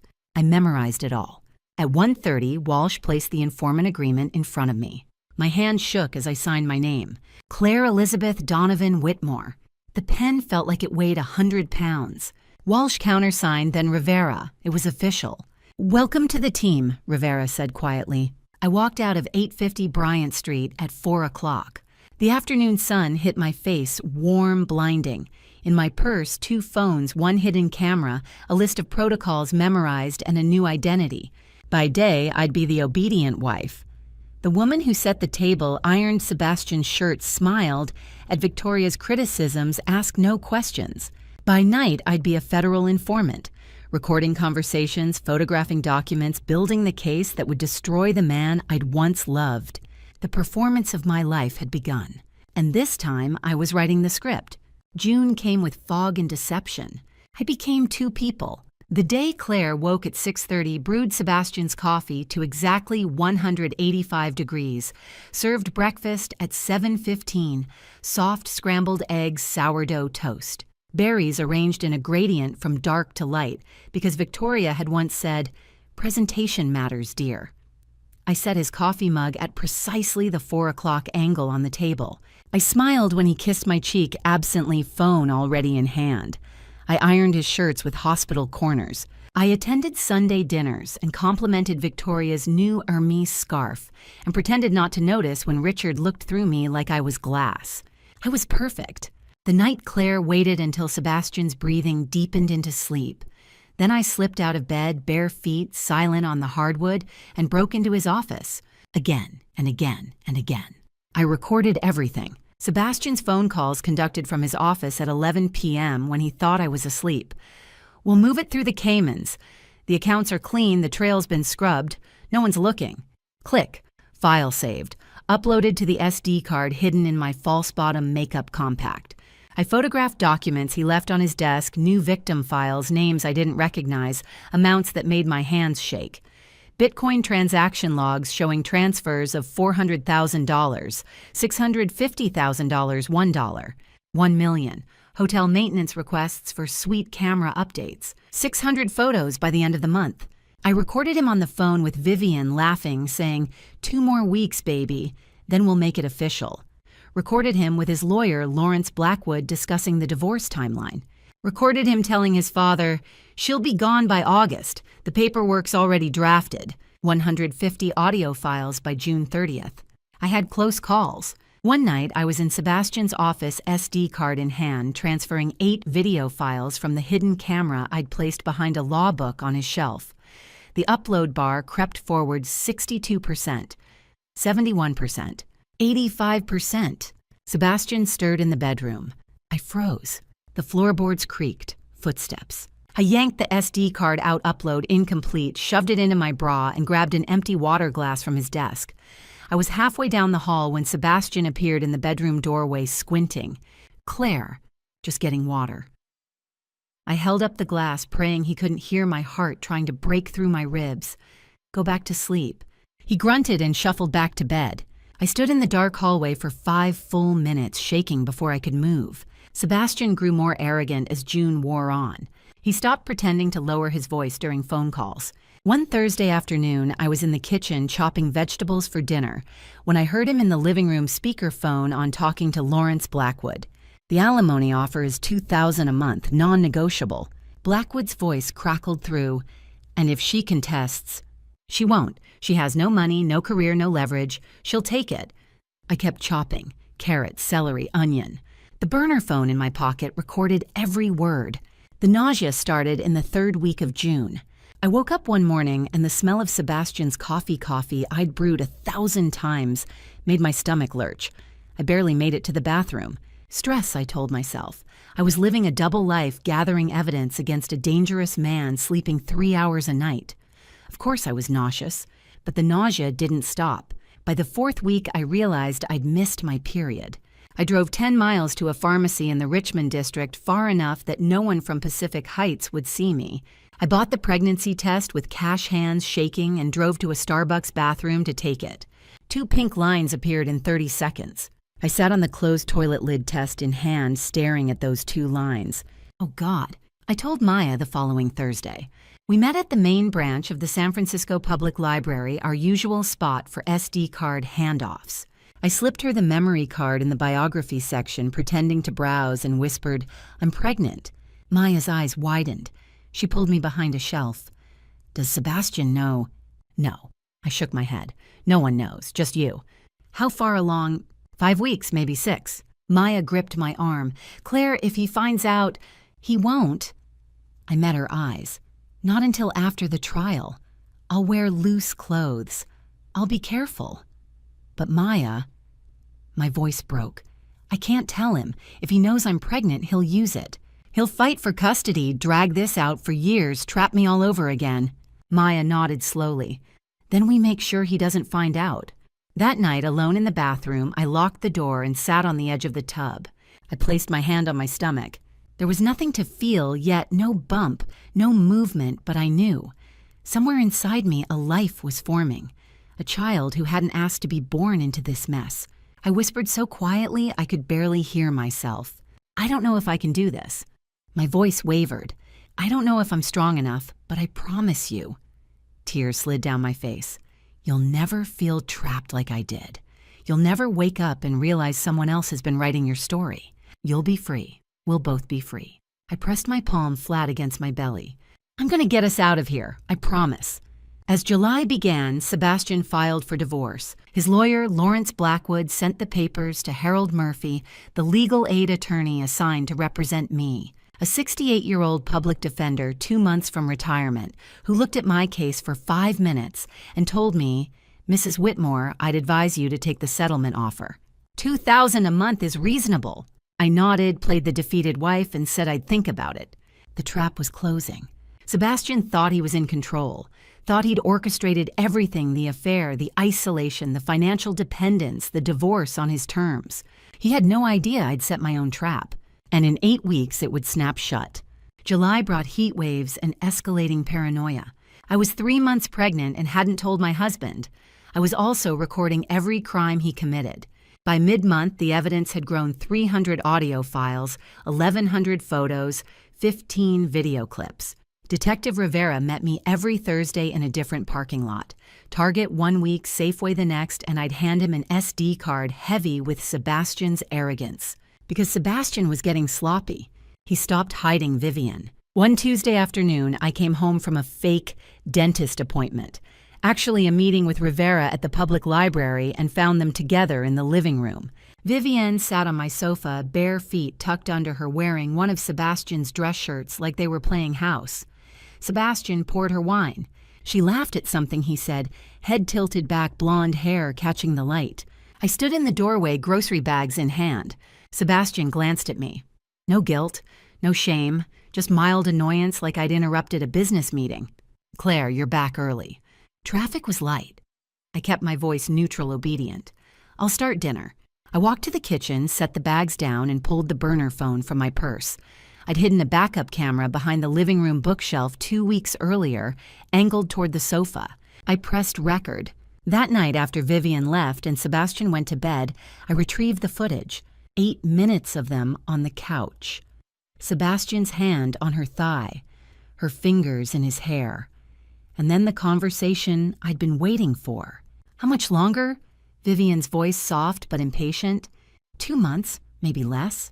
Sebastian confident. The divorce will be final by September. Claire's broke, no lawyer worth a damn. She'll sign whatever Harold Murphy tells her to. And then you move in. We announce the engagement at your father's gala in October. Whitmore Grand Hotels merges with Ashford Properties. Victoria's already on board. She's been planning the press release. Vivienne laughed. Poor Claire, she really thought you loved her. She thought a lot of things. I uploaded the file, audio file number 287, 8 minutes, 12 seconds. Federal evidence. Hiding the pregnancy was getting harder. The morning sickness had evolved from occasional nausea to full-blown vomiting. I learned to wait until Sebastian left for work at 7:30, then sprint to the bathroom and retch as quietly as possible. I kept a toothbrush and mouthwash in my purse. I blamed my weight gain on stress eating and wore oversized sweaters despite the July heat. The prenatal vitamins stayed hidden in my car, wedged behind the spare tire in the trunk. I was 12 weeks along. The baby was the size of a lime. I hadn't had an ultrasound too risky, too traceable, but Maya had given me a book, What to Expect, when you're expecting, that I kept at Jessica's apartment.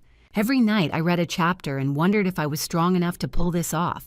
On a Thursday in late July, I met Maya in the Whole Foods parking lot. She took the SD card, slipping it into her purse while pretending to check her phone. How are you feeling? Tired, nauseous, terrified. Maya squeezed my hand.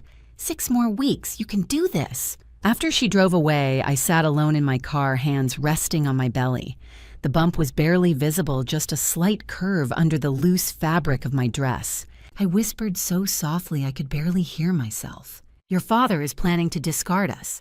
He's arranging everything, the divorce, the new wife, the merger with her family. He doesn't know you exist. I pressed my palm flat. And he won't know. Not until it's too late. You're my secret weapon, little one, the thing he can't plan for, the proof that I was never just a discarded wife. I was a mother fighting for her child. I closed my eyes. We're going to win. 2 days later, my burner phone rang. Detective Rivera. His voice was tight. Claire, we need to meet. Now, emergency. 20 minutes later, I stood at the back entrance of 850 Bryant Street, heart-hammering. Rivera pulled me into a windowless room different from his office, smaller cinder block walls, no cameras. His face was grim. We ran diagnostics on your personal phone, the one Sebastian gave you 3 years ago for your birthday. I nodded. You've been compromised. Military-grade spyware, FinSpy. Someone paid $50,000 for this. It's been active for at least 6 months. The room tilted. 6 months. My voice came out strangled. Since January. Since Vivian Ashford walked into your life. I gripped the edge of the table. What does it see? Everything. Texts, calls, emails, location web searches. It can activate your microphone and camera remotely. Claire, whoever installed this, has been watching you for half a year. Sebastian. Rivera nodded. Almost certainly. And then the second realization hit me cold and sharp. He knows I'm pregnant. Rivera's expression confirmed it. When did you search pregnancy symptoms on your personal phone? 3 weeks ago, maybe 4. Before I took the test, I Googled missed period and nausea. Then he's known for 3 weeks. Rivera's voice was quiet. I'm sorry. I sank into a chair. Sebastian knew. He'd known for 3 weeks that I was carrying his child, and he'd said nothing. No confrontation, no demand for answers, just silence, which meant he was planning something. Why hasn't he said anything? I asked. Because he thinks it gives him leverage. Rivera sat across from me. Pregnant wife, no income, no support system. In his mind, you're more trapped than ever. He's probably waiting to use the pregnancy in court fight for custody, drag out the proceedings, bleed you dry with legal fees. What do we do? Rivera leaned forward. We double down on the counterintelligence. We leave the spyware active. If we remove it now, he'll know we found it. Instead, we feed him exactly what we want him to see. Like what? Searches for flights to Chicago. How to disappear. How to start over with no money. Make him think you're planning to run, that you're terrified. Then suddenly the searches stop. You go quiet. You act defeated at home, compliant, broken. Let him think you gave up. I understood. And then, 2 days before trial, we remove the spyware. By then, it'll be too late for him to adjust his strategy. He'll walk into that courtroom thinking he's already won. For the next 2 weeks, I played the most dangerous role of my life. At home, I became the defeated wife. I stopped making eye contact. I cooked Sebastian's favorite meals and said nothing when he didn't thank me. When he and Vivian laughed in the next room, I flinched visibly so he'd see and retreated to the bedroom. On my personal phone, I searched one-way flights to Chicago. How to disappear without a trace. Can my husband track me if I leave the state? Starting over with no money. I clicked through travel sites, read articles on going off-grid, and then abruptly stopped. No more searches, just silence. On my burner phone hidden in Jessica's apartment, I coordinated with Rivera. Evidence files kept piling up. 412 audio recordings, 1,538 photos, 23 video clips. But Sebastian didn't know that. He thought I'd given up. Thought the pregnancy had broken me. Thought I was too scared to run, too weak to fight. He was right about one thing: I was scared. But I wasn't weak. As August approached, I learned something that changed everything. Sebastian wasn't the only Whitmore with secrets. Victoria was watching too, and she'd made a decision of her own. August was the longest month of my life. 4 months pregnant, 3 months undercover, and the walls were closing in. The evidence was complete: 412 audio recordings, 1,538 photographs, 23 video clips. Every crime Sebastian had committed in the past 90 days, cataloged and indexed, handed over to Detective Rivera in weekly parking lot exchanges that felt more like dead drops in a Cold War thriller. The case was airtight. Ada Walsh had confirmed it. Now we just had to wait for November 15th. Sebastian, meanwhile, was planning his victory. I overheard him on the phone with Vivian one morning, standing in his office door, half open, speaking loudly enough that he didn't care who heard. Trial's set for November 15th. The judge signed off yesterday. By Thanksgiving, she'll be gone. By Christmas, you'll be moved in. Vivian's laugh filtered through the speaker. And the merger. Announce it New Year's. Whitmore Grand Hotels and Ashford Properties. Your father's already drafting the press release. I kept walking, heart-pounding recorder in my pocket, capturing every word.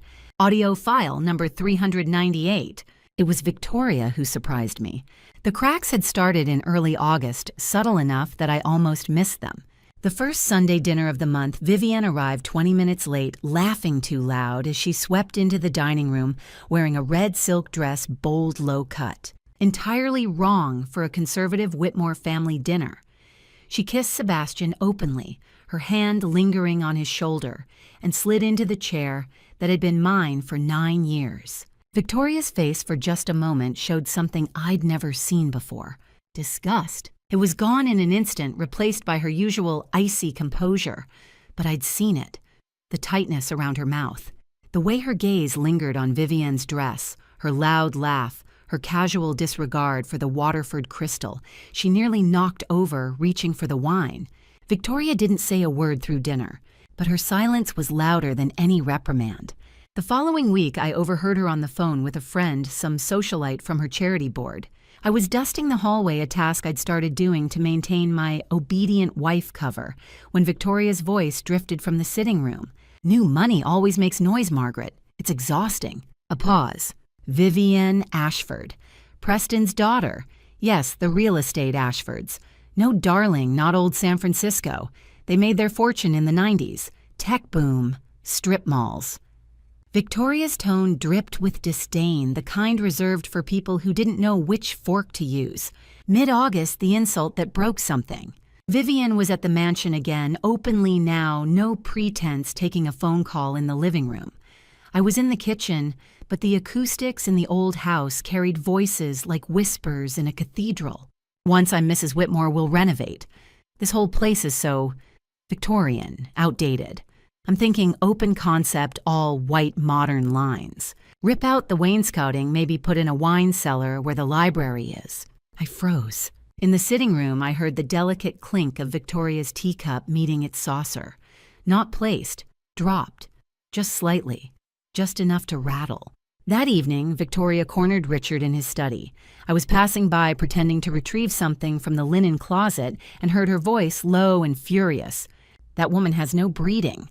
Richard's reply was muffled, dismissive. Victoria's wasn't. "She wants to gut this house, Richard, the house your grandfather built, and you're going to let her because Sebastian says so." No response. Victoria walked out, saw me standing in the hallway, and for the first time in 9 years, she didn't look through me. She looked at me, just for a second. Then she was gone. The breaking point came in late August. I was walking past Sebastian's office door, cracked open as usual, because he'd stopped bothering with discretion, and heard him on the phone with Lawrence Blackwood. The baby. Sebastian's tone was bored, irritated. "That's not my problem after the divorce is finalized. Claire can manage on minimum wage and state assistance. It's not even born yet. For all I know, it's not mine." I stopped breathing. My hand went to my belly, 4 months now, a small curve I'd been hiding under loose sweaters and empire waist dresses. Sebastian kept talking. "If she tries to claim child support, we'll demand a paternity test. Drag it out. Make it expensive. She'll drop it." I stood frozen in the hallway, rage and grief, choking me in equal measure. I didn't see Victoria, but she was there. On the other side of the office door in the adjoining hallway, standing perfectly still. Her knuckles were white where they gripped the doorframe. Her face, always so controlled, had gone pale. She listened to her son talk about his unborn child, her grandchild like it was an inconvenience, a problem to be solved with lawyers and cruelty. And then silently she walked away. That night I stood in the unused guest room on the 3rd floor. Sebastian had promised years ago that it would be a nursery someday. The walls were still beige, the curtains still dusty, a room waiting for a future that would never come. Not here anyway. I placed my hand on my belly and whispered into the dark. "He called you not his problem. Said I could manage on minimum wage like you're a burden I should be ashamed of." My voice cracked. "But you're not his. You're mine. And I don't care what he thinks you're worth. I'm going to win this not for revenge, not even for me. I'm going to win this for you, so you never have to hear someone say, 'You're not worth fighting for.'" I closed my eyes. "One more week, just hold on." Early September, the pieces fell into place. Ada Walsh called the burner phone. "November 15th is confirmed. Judge Patricia Morgan presiding. We're ready." I met Rivera one last time in a library parking lot. He took the final SD card, the last of the evidence, and said, "You did it, Claire. This case is airtight. He's not walking away from this." I nodded, too exhausted to feel relief. At home, I started packing. Quietly. A box here, a suitcase there, hidden in the back of the closet. Clothes, documents, the few things that were mine. Sebastian didn't notice. 1 week before the trial, I found something in my closet I hadn't put there. A jewelry box. Old tarnished silver, the kind Victoria kept on her vanity in the master bedroom. I opened it. Inside was a USB drive and a handwritten note on cream stationery, the Whitmore family crest embossed at the top. The handwriting was elegant, precise. Victoria's. It read, "My son has become something I no longer recognize. I raised him to honor family duty legacy. Instead, he has chosen cruelty. I cannot undo what I enabled, but I can give you this, the keys to his kingdom. Passwords, account numbers, the things he thought I didn't know. A Whitmore woman doesn't beg Claire. She wins. V." I stared at the note for a long time. Then I slipped the USB into my purse and walked downstairs to make Sebastian his coffee. 1 more week. The note was written in Victoria's boarding school script, each letter perfectly formed, slanting right at exactly 15 degrees. I read it 3 times before I believed what I was seeing. My son has become something I no longer recognize. That woman is a parasite who will destroy everything I built. The child you carry has Whitmore blood, whatever name you give it. It deserves better than a father in prison and a stepmother who can't tell real or mess from a knockoff. I never accepted you, Claire, but you are honest. You work, you don't pretend. In my world, that matters more than I ever realized. Use these passwords. Protect my grandchild. Never tell anyone where you got them. A Whitmore woman doesn't beg, she acts. V. I sat on the closet floor note in one hand, USB drive in the other, and laughed. Not joy, disbelief. Victoria Whitmore, the woman who'd spent 9 years making me feel small, who'd corrected my fork placement and criticized my shoes and looked through me like I was furniture, had just handed me the keys to her son's destruction. Because Vivian Ashford didn't know the difference between real and fake designer handbags, I plugged the USB into my laptop. Offshore _ accounts.xlsx, 12 bank accounts, Cayman Islands, Switzerland, Singapore, account numbers, routing codes, login credentials, balances totaling $14.3 million. Whitmore _family _trust _1982.pdf. The original trust document signed by Sebastian's grandfather. Provisions for inheritance stipulations about moral character required to access funds clauses about criminal forfeiture. Additional _evidence folder. Files Victoria had found in Sebastian's office victim dossiers. I hadn't seen correspondence with offshore shell companies. Bitcoin wallet recovery phrases written in Sebastian's handwriting. She'd been gathering evidence too. All these months while I'd been breaking into his office at night, Victoria had been doing the same during the day, watching, documenting, waiting for the right moment, the right person. I called Detective Rivera from the burner phone. "I have something. You need to see it now." 30 minutes later, I sat across from him in the windowless room at 850 Bryant Street. I handed him the USB. He opened the files. His expression didn't change, but I saw his jaw tighten. "Where did you get this?" "I can't tell you." Rivera looked at me for a long moment. Then he nodded. "Understood." He called ADA Walsh.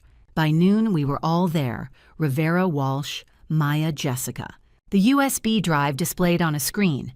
12 offshore accounts, $14.3 million, family trust documents, blackmail files Victoria had uncovered. Walsh leaned back in her chair. "With this, we have everything. The case is undeniable."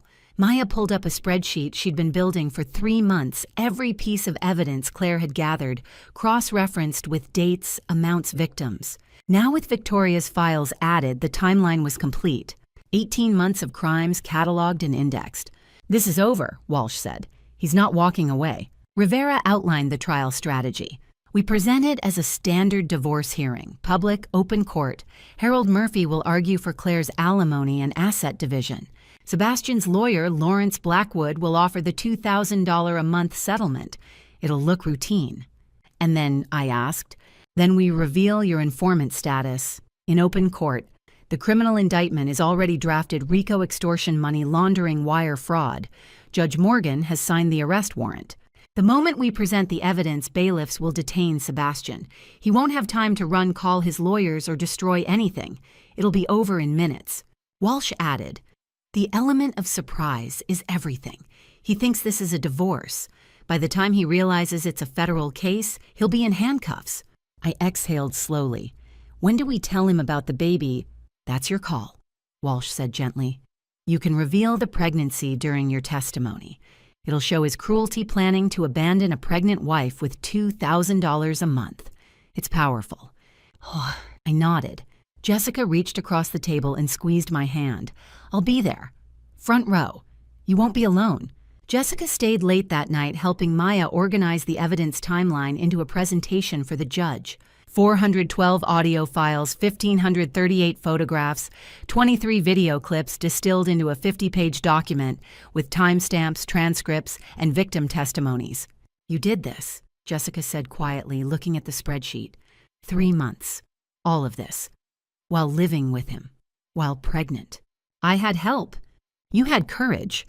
2 days before the trial, Detective Rivera's tech team remotely removed the spyware from my phone. They made it look like a system error. The app crashed, deleted itself, left no trace. By the time Sebastian noticed, it would be too late. I spent those final days rehearsing my testimony with Walsh. "State your name for the record." "Claire Elizabeth Donovan Whitmore." "How long were you married to the defendant?" 9 years. "During that time, did you observe any illegal activity?" "Yes." Over and over, Walsh corrected my posture.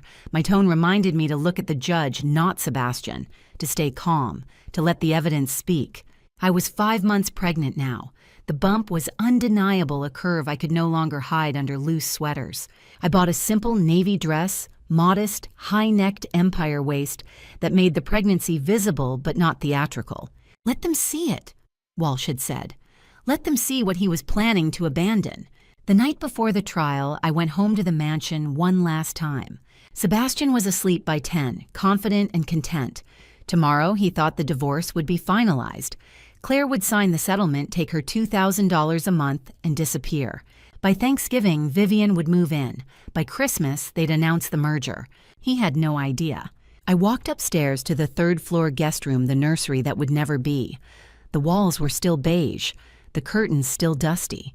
I stood in the center of the empty room and placed both hands on my belly. "Tomorrow everything changes." My voice was steady. "Your father thinks he's won. He's planned it all, the divorce, the new wife, the empire he'll build with her family. He thinks I'm defeated, thinks I'll walk away with nothing." I closed my eyes. He has no idea what's waiting for him. Tomorrow, little one will be free. Both of us, I promise. I felt a flutter. The baby moving for the first time. I smiled. November 15th, 2024. I woke before dawn. The sky was still dark, the city quiet. I showered, dried my hair, put on the navy dress, the one that showed my belly, the one that said, "I am not ashamed." I ate breakfast alone in the kitchen toast tea while Sebastian slept upstairs dreaming of his victory. I touched my belly one last time. "We've got this." Then I picked up my purse containing my ID, the burner phone, a printout of Victoria's note folded into my wallet, and walked out the door. I drove to 400 McAllister Street. The San Francisco Superior Court building rose ahead, gray and imposing in the early light. I parked, took a breath, and walked inside to end my marriage and take down an empire. November 15th arrived cold and clear. I woke before dawn, my hands steady as I dressed in the navy maternity dress I'd chosen weeks ago, the one that showed my 5-month belly without apology. In the mirror, I barely recognized the woman staring back. Not the frightened wife who'd asked permission to breathe. Someone stronger. Someone who'd built a federal case while sleeping beside the enemy. I drove to 400 McAllister Street alone. The courthouse rose ahead. Gray stone and glass catching the early light. I'd rehearsed this moment with ADA Walsh a dozen times, but now that I was here, my heartbeat thundered in my ears. Inside, the marble lobby echoed with footsteps. Lawyers in expensive suits hurried past, clutching briefcases. I followed the signs to courtroom 301, my heels clicking against the polished floor. Sebastian was already seated at the plaintiff's table when I entered. He wore a midnight blue Tom Ford suit tailored to perfection, probably $5,000. His back was straight, his expression calm, confident. He thought he'd already won. He leaned close as I passed, and I caught the scent of his cologne.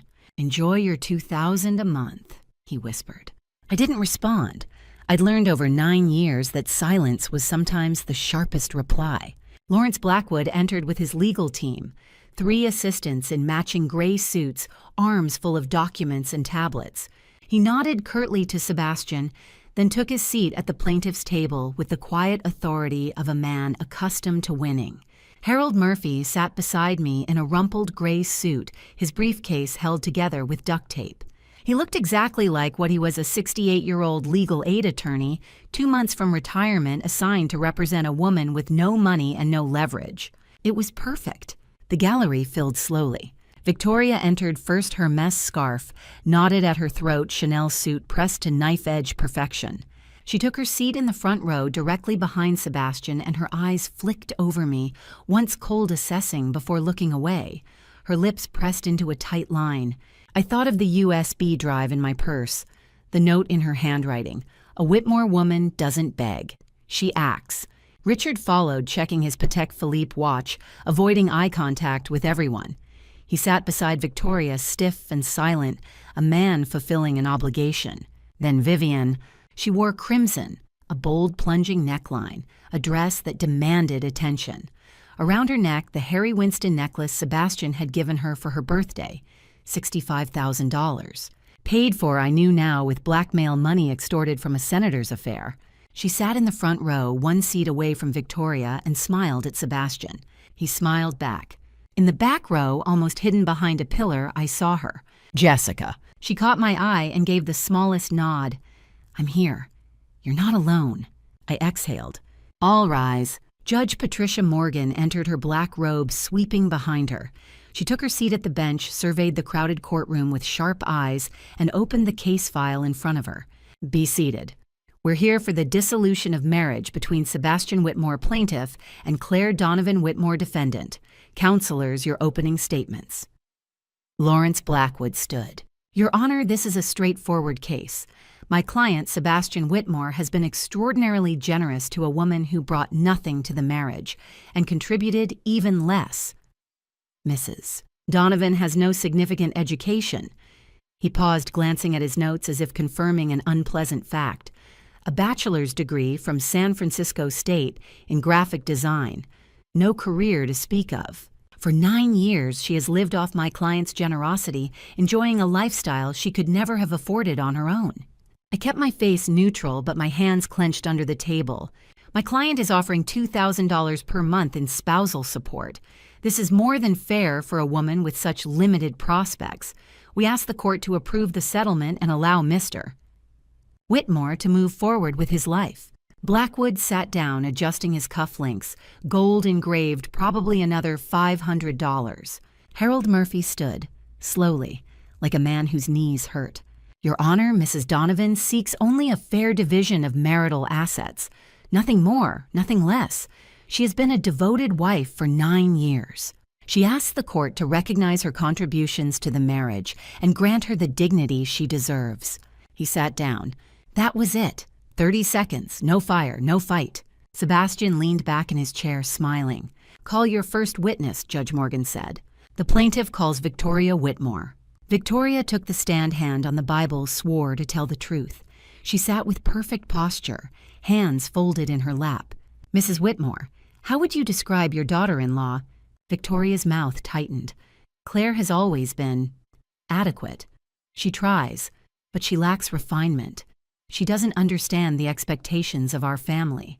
And Miss Vivian Ashford." For just a moment, so brief I almost missed it. Victoria's jaw clenched. "Miss Ashford is charming, well-connected, a lovely addition to our social circle." The words were right, but her tone was wrong. Just slightly. A hairline fracture in the performance. I noticed. Sebastian didn't. "The plaintiff calls Richard Whitmore." Richard took the stand, answered questions in monosyllables. Yes, Claire had been a quiet presence. No, he hadn't observed any particular contributions. She seemed adequate. Quiet. He didn't look at me once. "The plaintiff calls Sebastian Whitmore." Sebastian stood, buttoned his jacket, walked to the stand like he owned it. He probably thought he did. "Mr. Whitmore, tell the court about your marriage." "I loved my wife." His voice was measured, sincere, practiced. When we met, she was young, struggling. I gave her stability, a home, a life she couldn't have imagined. But over the years, we grew apart. She became withdrawn, uninterested in my work, my family, my life. And the settlement you're offering, $2,000 a month. I think that's more than generous for someone with limited prospects. Claire has no career, no professional network. I'm giving her a chance to start over. He looked at me then, just for a second. His eyes said, "You're nothing." Sebastian returned to his seat. Blackwood leaned over, whispered something. Sebastian nodded, smiled. Vivienne adjusted her necklace, catching the light, making sure everyone noticed. Victoria stared straight ahead, lips pressed so tight they were bloodless.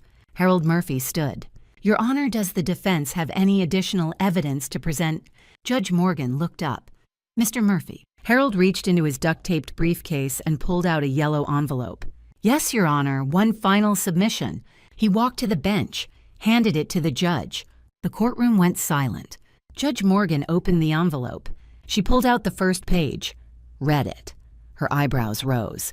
She pulled out the second page, read it. Her eyes narrowed. She removed her reading glasses, wiped them slowly, put them back on. She read the first page again. Then she looked up and laughed. Not a polite chuckle, a real laugh. The kind that comes from genuine surprise and profound satisfaction. Sebastian frowned. Blackwood sat forward. Judge Morgan looked directly at Sebastian. "Mr. Whitmore, before we proceed, I need to advise you of your rights. You have the right to remain silent. Before I show you the moment Sebastian's world collapses, the evidence, the victims, the crimes, I want to hear from you. Type justice in the comments if you believe Claire deserves to win. Just so you know, what follows contains some dramatized elements for narrative effect. If that's not your thing, you can stop here." Judge Patricia Morgan's laugh is not the polite, performative kind judges sometimes offer to diffuse tension. It is genuine, delighted, the sound of justice recognizing itself. The courtroom freezes.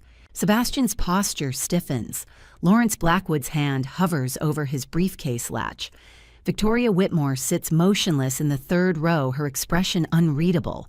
For the first time in 9 years, she doesn't look away when our eyes meet. Judge Morgan removes her reading glasses, sets them on the bench, and leans forward. Her voice cuts through the stunned silence with the precision of a scalpel. "This," she says, "is the most satisfying case I have presided over in 25 years. She pauses, lets the weight settle. Then she looks directly at Sebastian. "Mr. Whitmore, before we continue, I must inform you that you have the right to remain silent. Anything you say from this point forward may be used against you in criminal proceedings." Sebastian's calm cracks. His jaw tightens. His fingers drum once-twice on the polished table. Lawrence Blackwood leans toward him, whispers something urgent. Sebastian shakes his head, eyes fixed on the judge. Judge Morgan picks up the yellow envelope Harold Murphy submitted. She opens it slowly, methodically, and begins to read aloud. "To the Honorable Judge Patricia Morgan and all present for the past 4 months, I have been a cooperating witness with the Financial Crimes Unit of the San Francisco Police Department and the United States Attorney's Office." The courtroom erupts. Gasps ripple through the gallery. A reporter in the back row fumbles with her phone. Victoria's hand tightens on her handbag. Richard Whitmore glances at his wife, then at the floor. Judge Morgan raises one hand. Silence returns.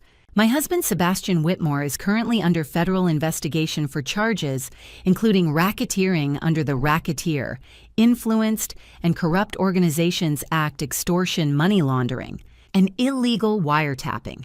I have worked with law enforcement to document his crimes.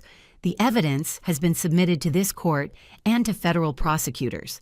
I respectfully request that this divorce hearing proceed with full transparency regarding the source of marital assets." Sebastian stands abruptly. His chair scrapes against the floor. "This is insane," he says, voice sharp. "Your Honor, my wife is clearly under duress. Sit down, Mr. Whitmore." Judge Morgan's tone is steel. "You may speak when I permit it." Sebastian sits. His hands are shaking. Assistant District Attorney Catherine Walsh steps forward from the rear of the courtroom. She is dressed in a charcoal suit, her expression calm but intense. She carries a black accordion folder. Your Honor. Walsh says, with the court's permission, I would like to present supplementary evidence relevant to the division of marital assets. Proceed, Judge Morgan says. Walsh opens the folder. She pulls out a single sheet of paper, places it on the document camera. The image projects onto the screen behind the judge's bench. The email header reads, from S. Whitmore at whitmoreinvestments.com to v.ashford.consulting@gmail.com. Subject Portfolio Project. Final payment date, March 14, 2019. The body text is damning. Vivian attached is the final consulting fee, $50,000. Goal achieved, wife's professional reputation. Destroyed financial dependency, secured. Campaign successful. Looking forward to our next collaboration. The courtroom is silent. Vivian Ashford, seated in the second row, goes white. Her hand flies to her throat, fingers brushing the Harry Winston necklace, $65,000 purchased with extorted funds. Sebastian half rises. That email is taken completely out of context. Mr. Whitmore. Judge Morgan says you will have an opportunity to testify. Right now, you will sit quietly. Walsh continues, Your Honor, this email documents a conspiracy to sabotage Mrs. Claire Whitmore's career 5 years ago. Ms. Vivian Ashford was paid $50,000 to fabricate plagiarism accusations that resulted in Mrs. Whitmore's termination and subsequent unemployment. She pulls another document. This is Ms. Ashford's consulting invoice with the notation, goal removed, wife financially dependent, campaign successful. Vivian's face crumples. She covers her mouth with one hand. Walsh places a USB drive into the court's computer. A spreadsheet appears on the screen. Your Honor, over the past 4 months, Mrs. Whitmore covertly gathered evidence while living with her husband. The totals are as follows: 412 audio recordings documenting criminal activity, 1,538 photographs including hidden camera images, ledger entries and screenshots of a Bitcoin wallet containing $3 million and 23 video clips showing Mr. Whitmore installing covert surveillance cameras in luxury hotel presidential suites. The courtroom erupts again. Judge Morgan strikes her gavel twice. The investigation. Walsh continues, has identified 17 victims over a period exceeding 6 years. Mr. Whitmore used compromising footage obtained via illegal surveillance to extort payments ranging from $800,000 to $1.2 million per victim. She clicks a button. 3 audio files appear on the screen. She plays brief excerpts. The first is a senator voice distorted for anonymity. Mr. Whitmore threatened to release a video showing my affair unless I paid $800,000. I paid to protect my family and my career. The second is an actress. He had footage of me using cocaine at a private party. He demanded $1.2 million. I paid to protect my film contracts. The third is a tech CEO. Whitmore extorted $950,000 from my company by threatening to release internal communications that would have tanked our IPO. The silence in the courtroom is suffocating. Sebastian sits motionless, his face a mask of stone. Walsh closes the folder.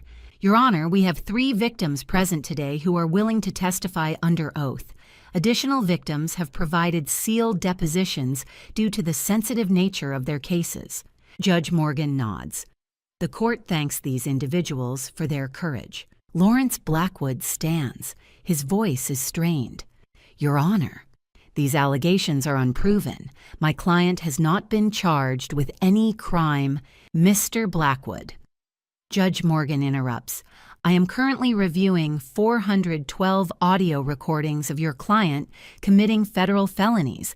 The determination of admissibility will be made by the criminal court. However, for the purposes of this divorce proceeding, I am satisfied that the source of Mr. Whitmore's wealth is relevant to asset division. She looks at Sebastian. Mr. Whitmore, do you wish to testify? Sebastian stands slowly. His lawyer grabs his arm, whispers urgently. Sebastian shakes him off. Vivian Ashford rises from her seat, her face pale, her hands trembling. She takes one step toward the aisle. "Ms. Ashford," Judge Morgan says sharply, "sit down." Vivian freezes. "You have been named as a co-conspirator in this investigation," Judge Morgan continues.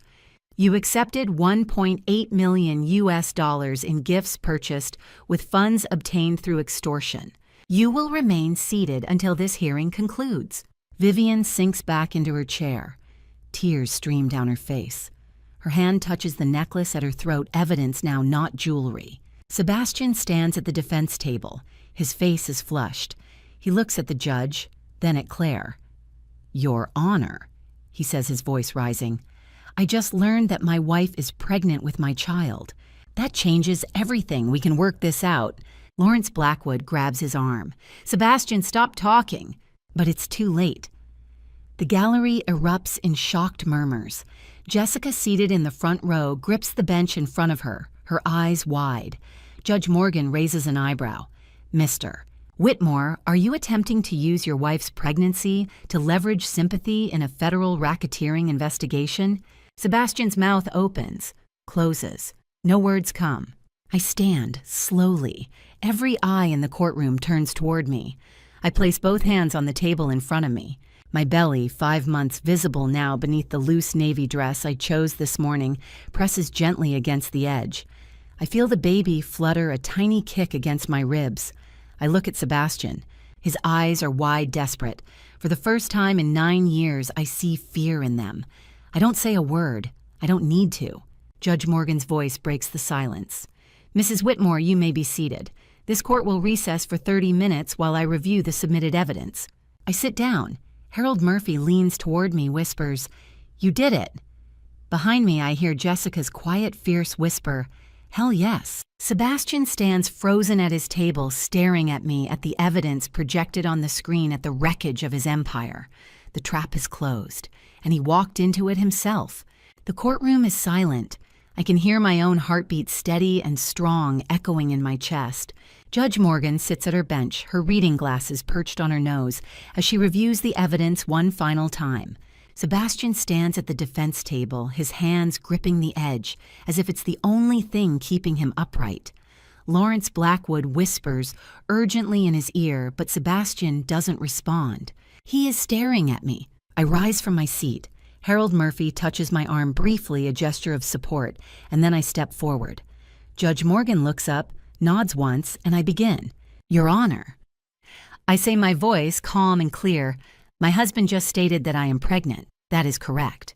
I am almost 6 months pregnant with his child." The courtroom is so quiet I can hear the air conditioning hum. I place one hand on my belly, a deliberate gesture. "And yes, Mr.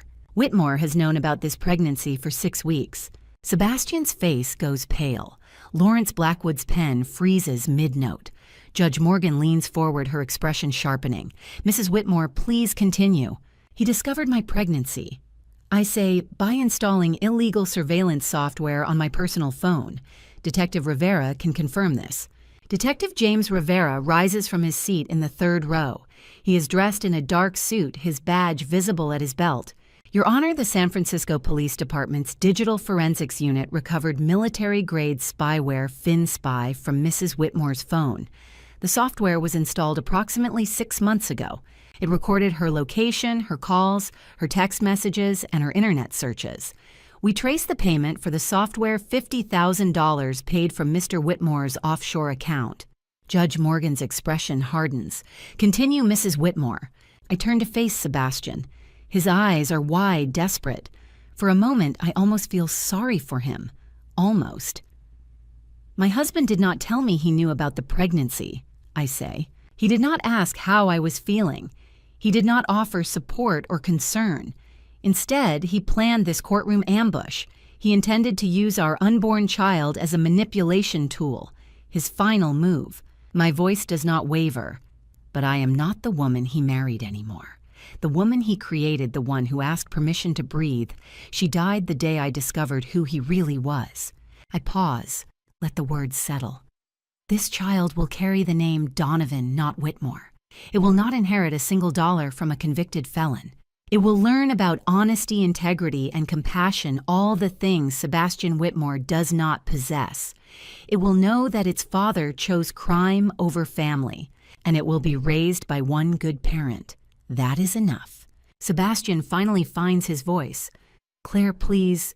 "You lost the right to call me that," I say, cutting him off. My tone is not angry. It is final. Judge Morgan removes her glasses. She sets them on the bench with a sharp click. "Mr. Whitmore," she says, her voice trembling with controlled fury. "I have presided over hundreds of cases in my career. I have seen theft, fraud, abuse. But what you have done tracking your pregnant wife to gain leverage in a divorce is among the most reprehensible acts I have witnessed in this courtroom." She opens the folder in front of her. "This court rules in favor of Mrs. Claire Donovan née Whitmore. The marriage is dissolved effective immediately." Lawrence Blackwood stands. "Your Honor, we request time to review." "Sit down, Mr. Blackwood." Judge Morgan's tone leaves no room for argument. "I am not finished." She turns to me.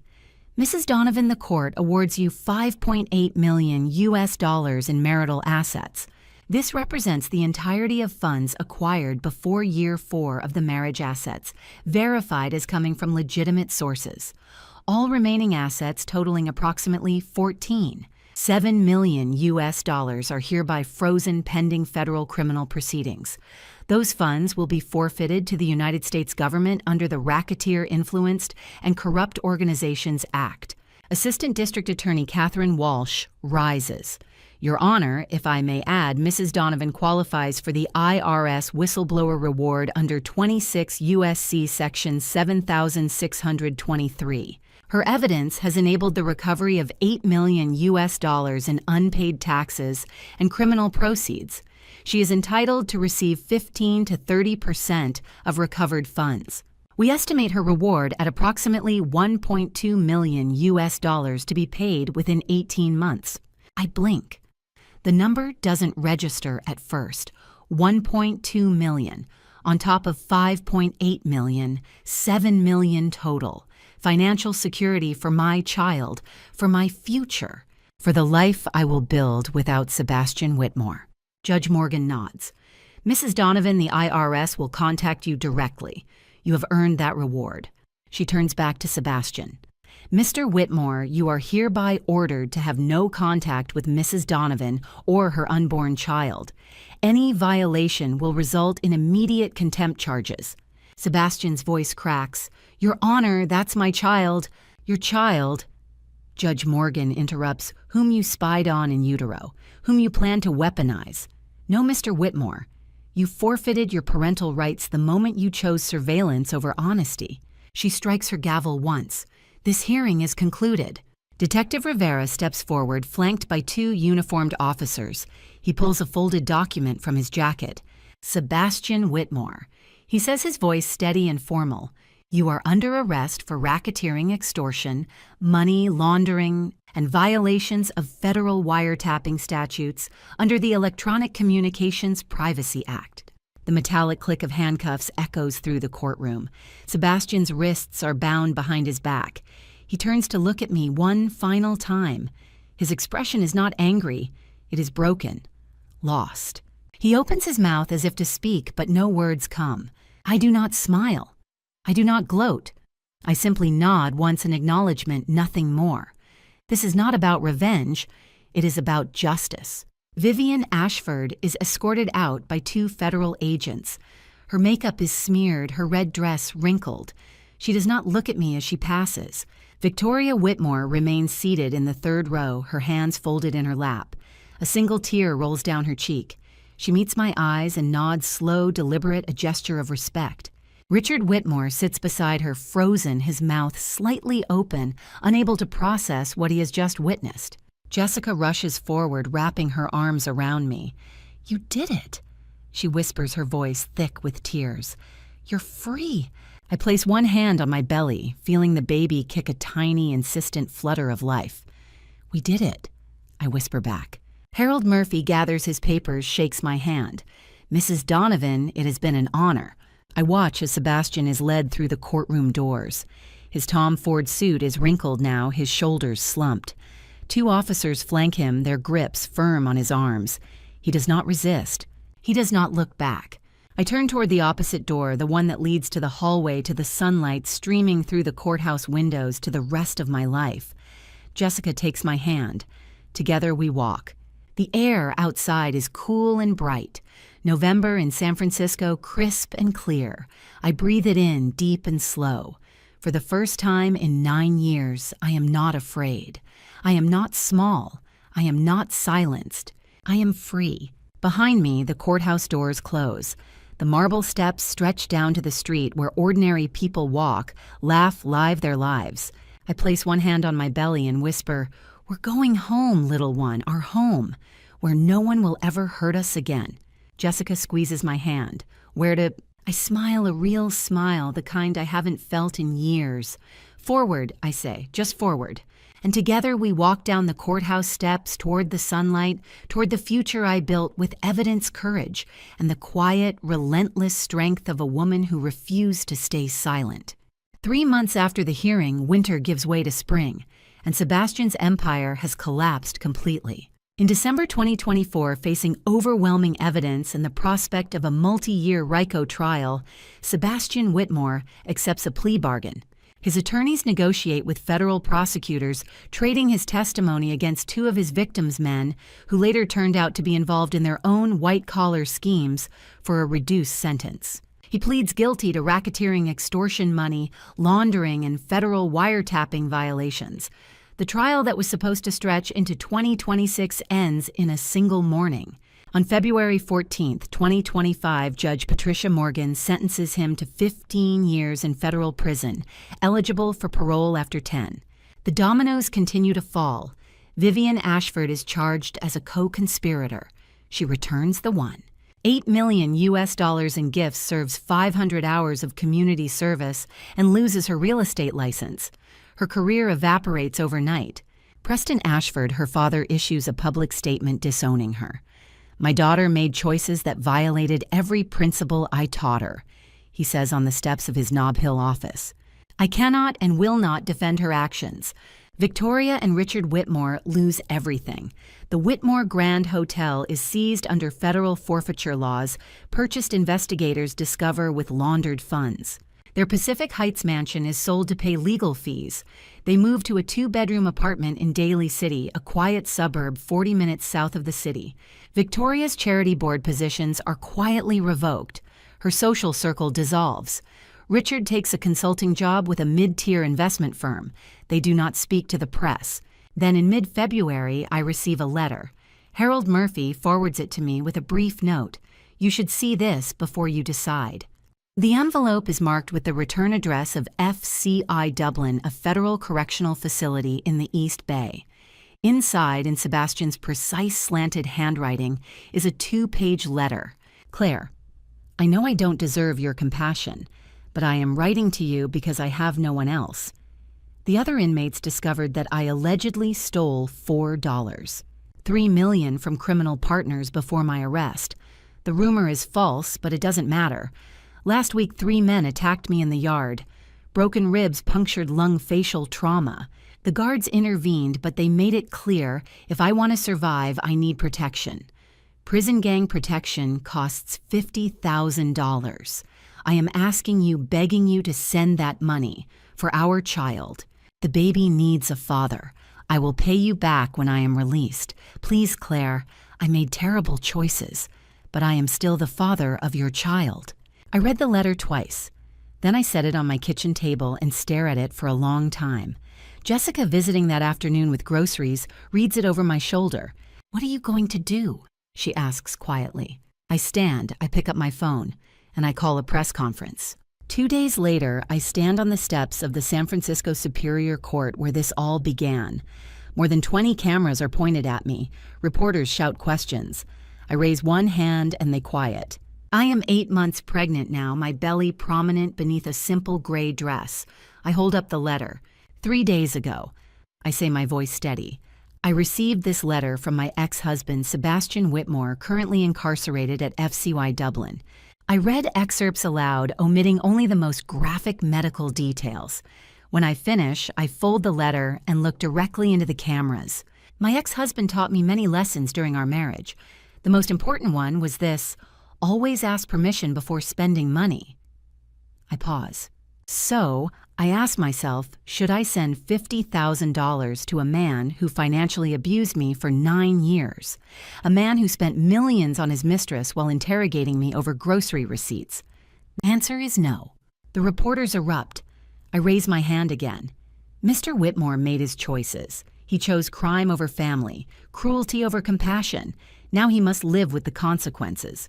As for my child, I place one hand on my belly. This baby will learn that actions have consequences, that integrity matters more than money, and that one good parent is enough. I turn and walk back into the courthouse, ignoring the shouted questions. The video goes viral within hours. 50 million views in 48 hours. Hashtags trend worldwide, hashtag Claire Donovan, hashtag actions have consequences.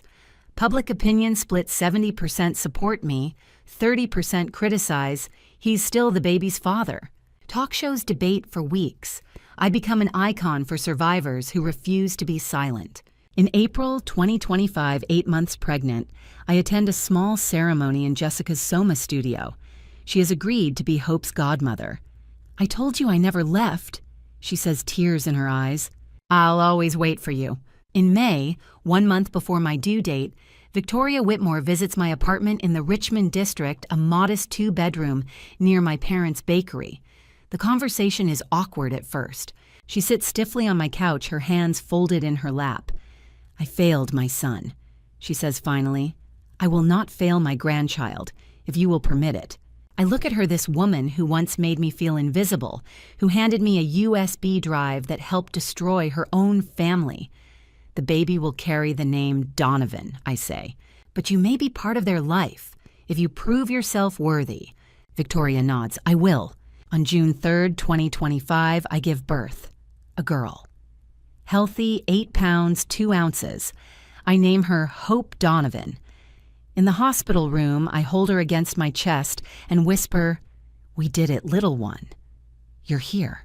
You're safe, you're loved, and you're free." My new life takes shape slowly, carefully. The apartment is small, but mine.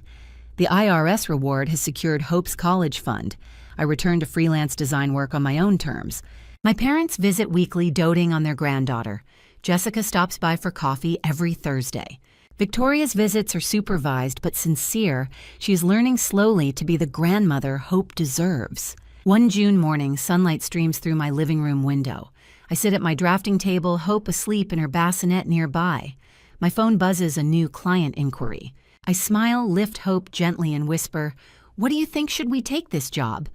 Hope makes a small, contented sound. I laugh. "I'll take that as a yes.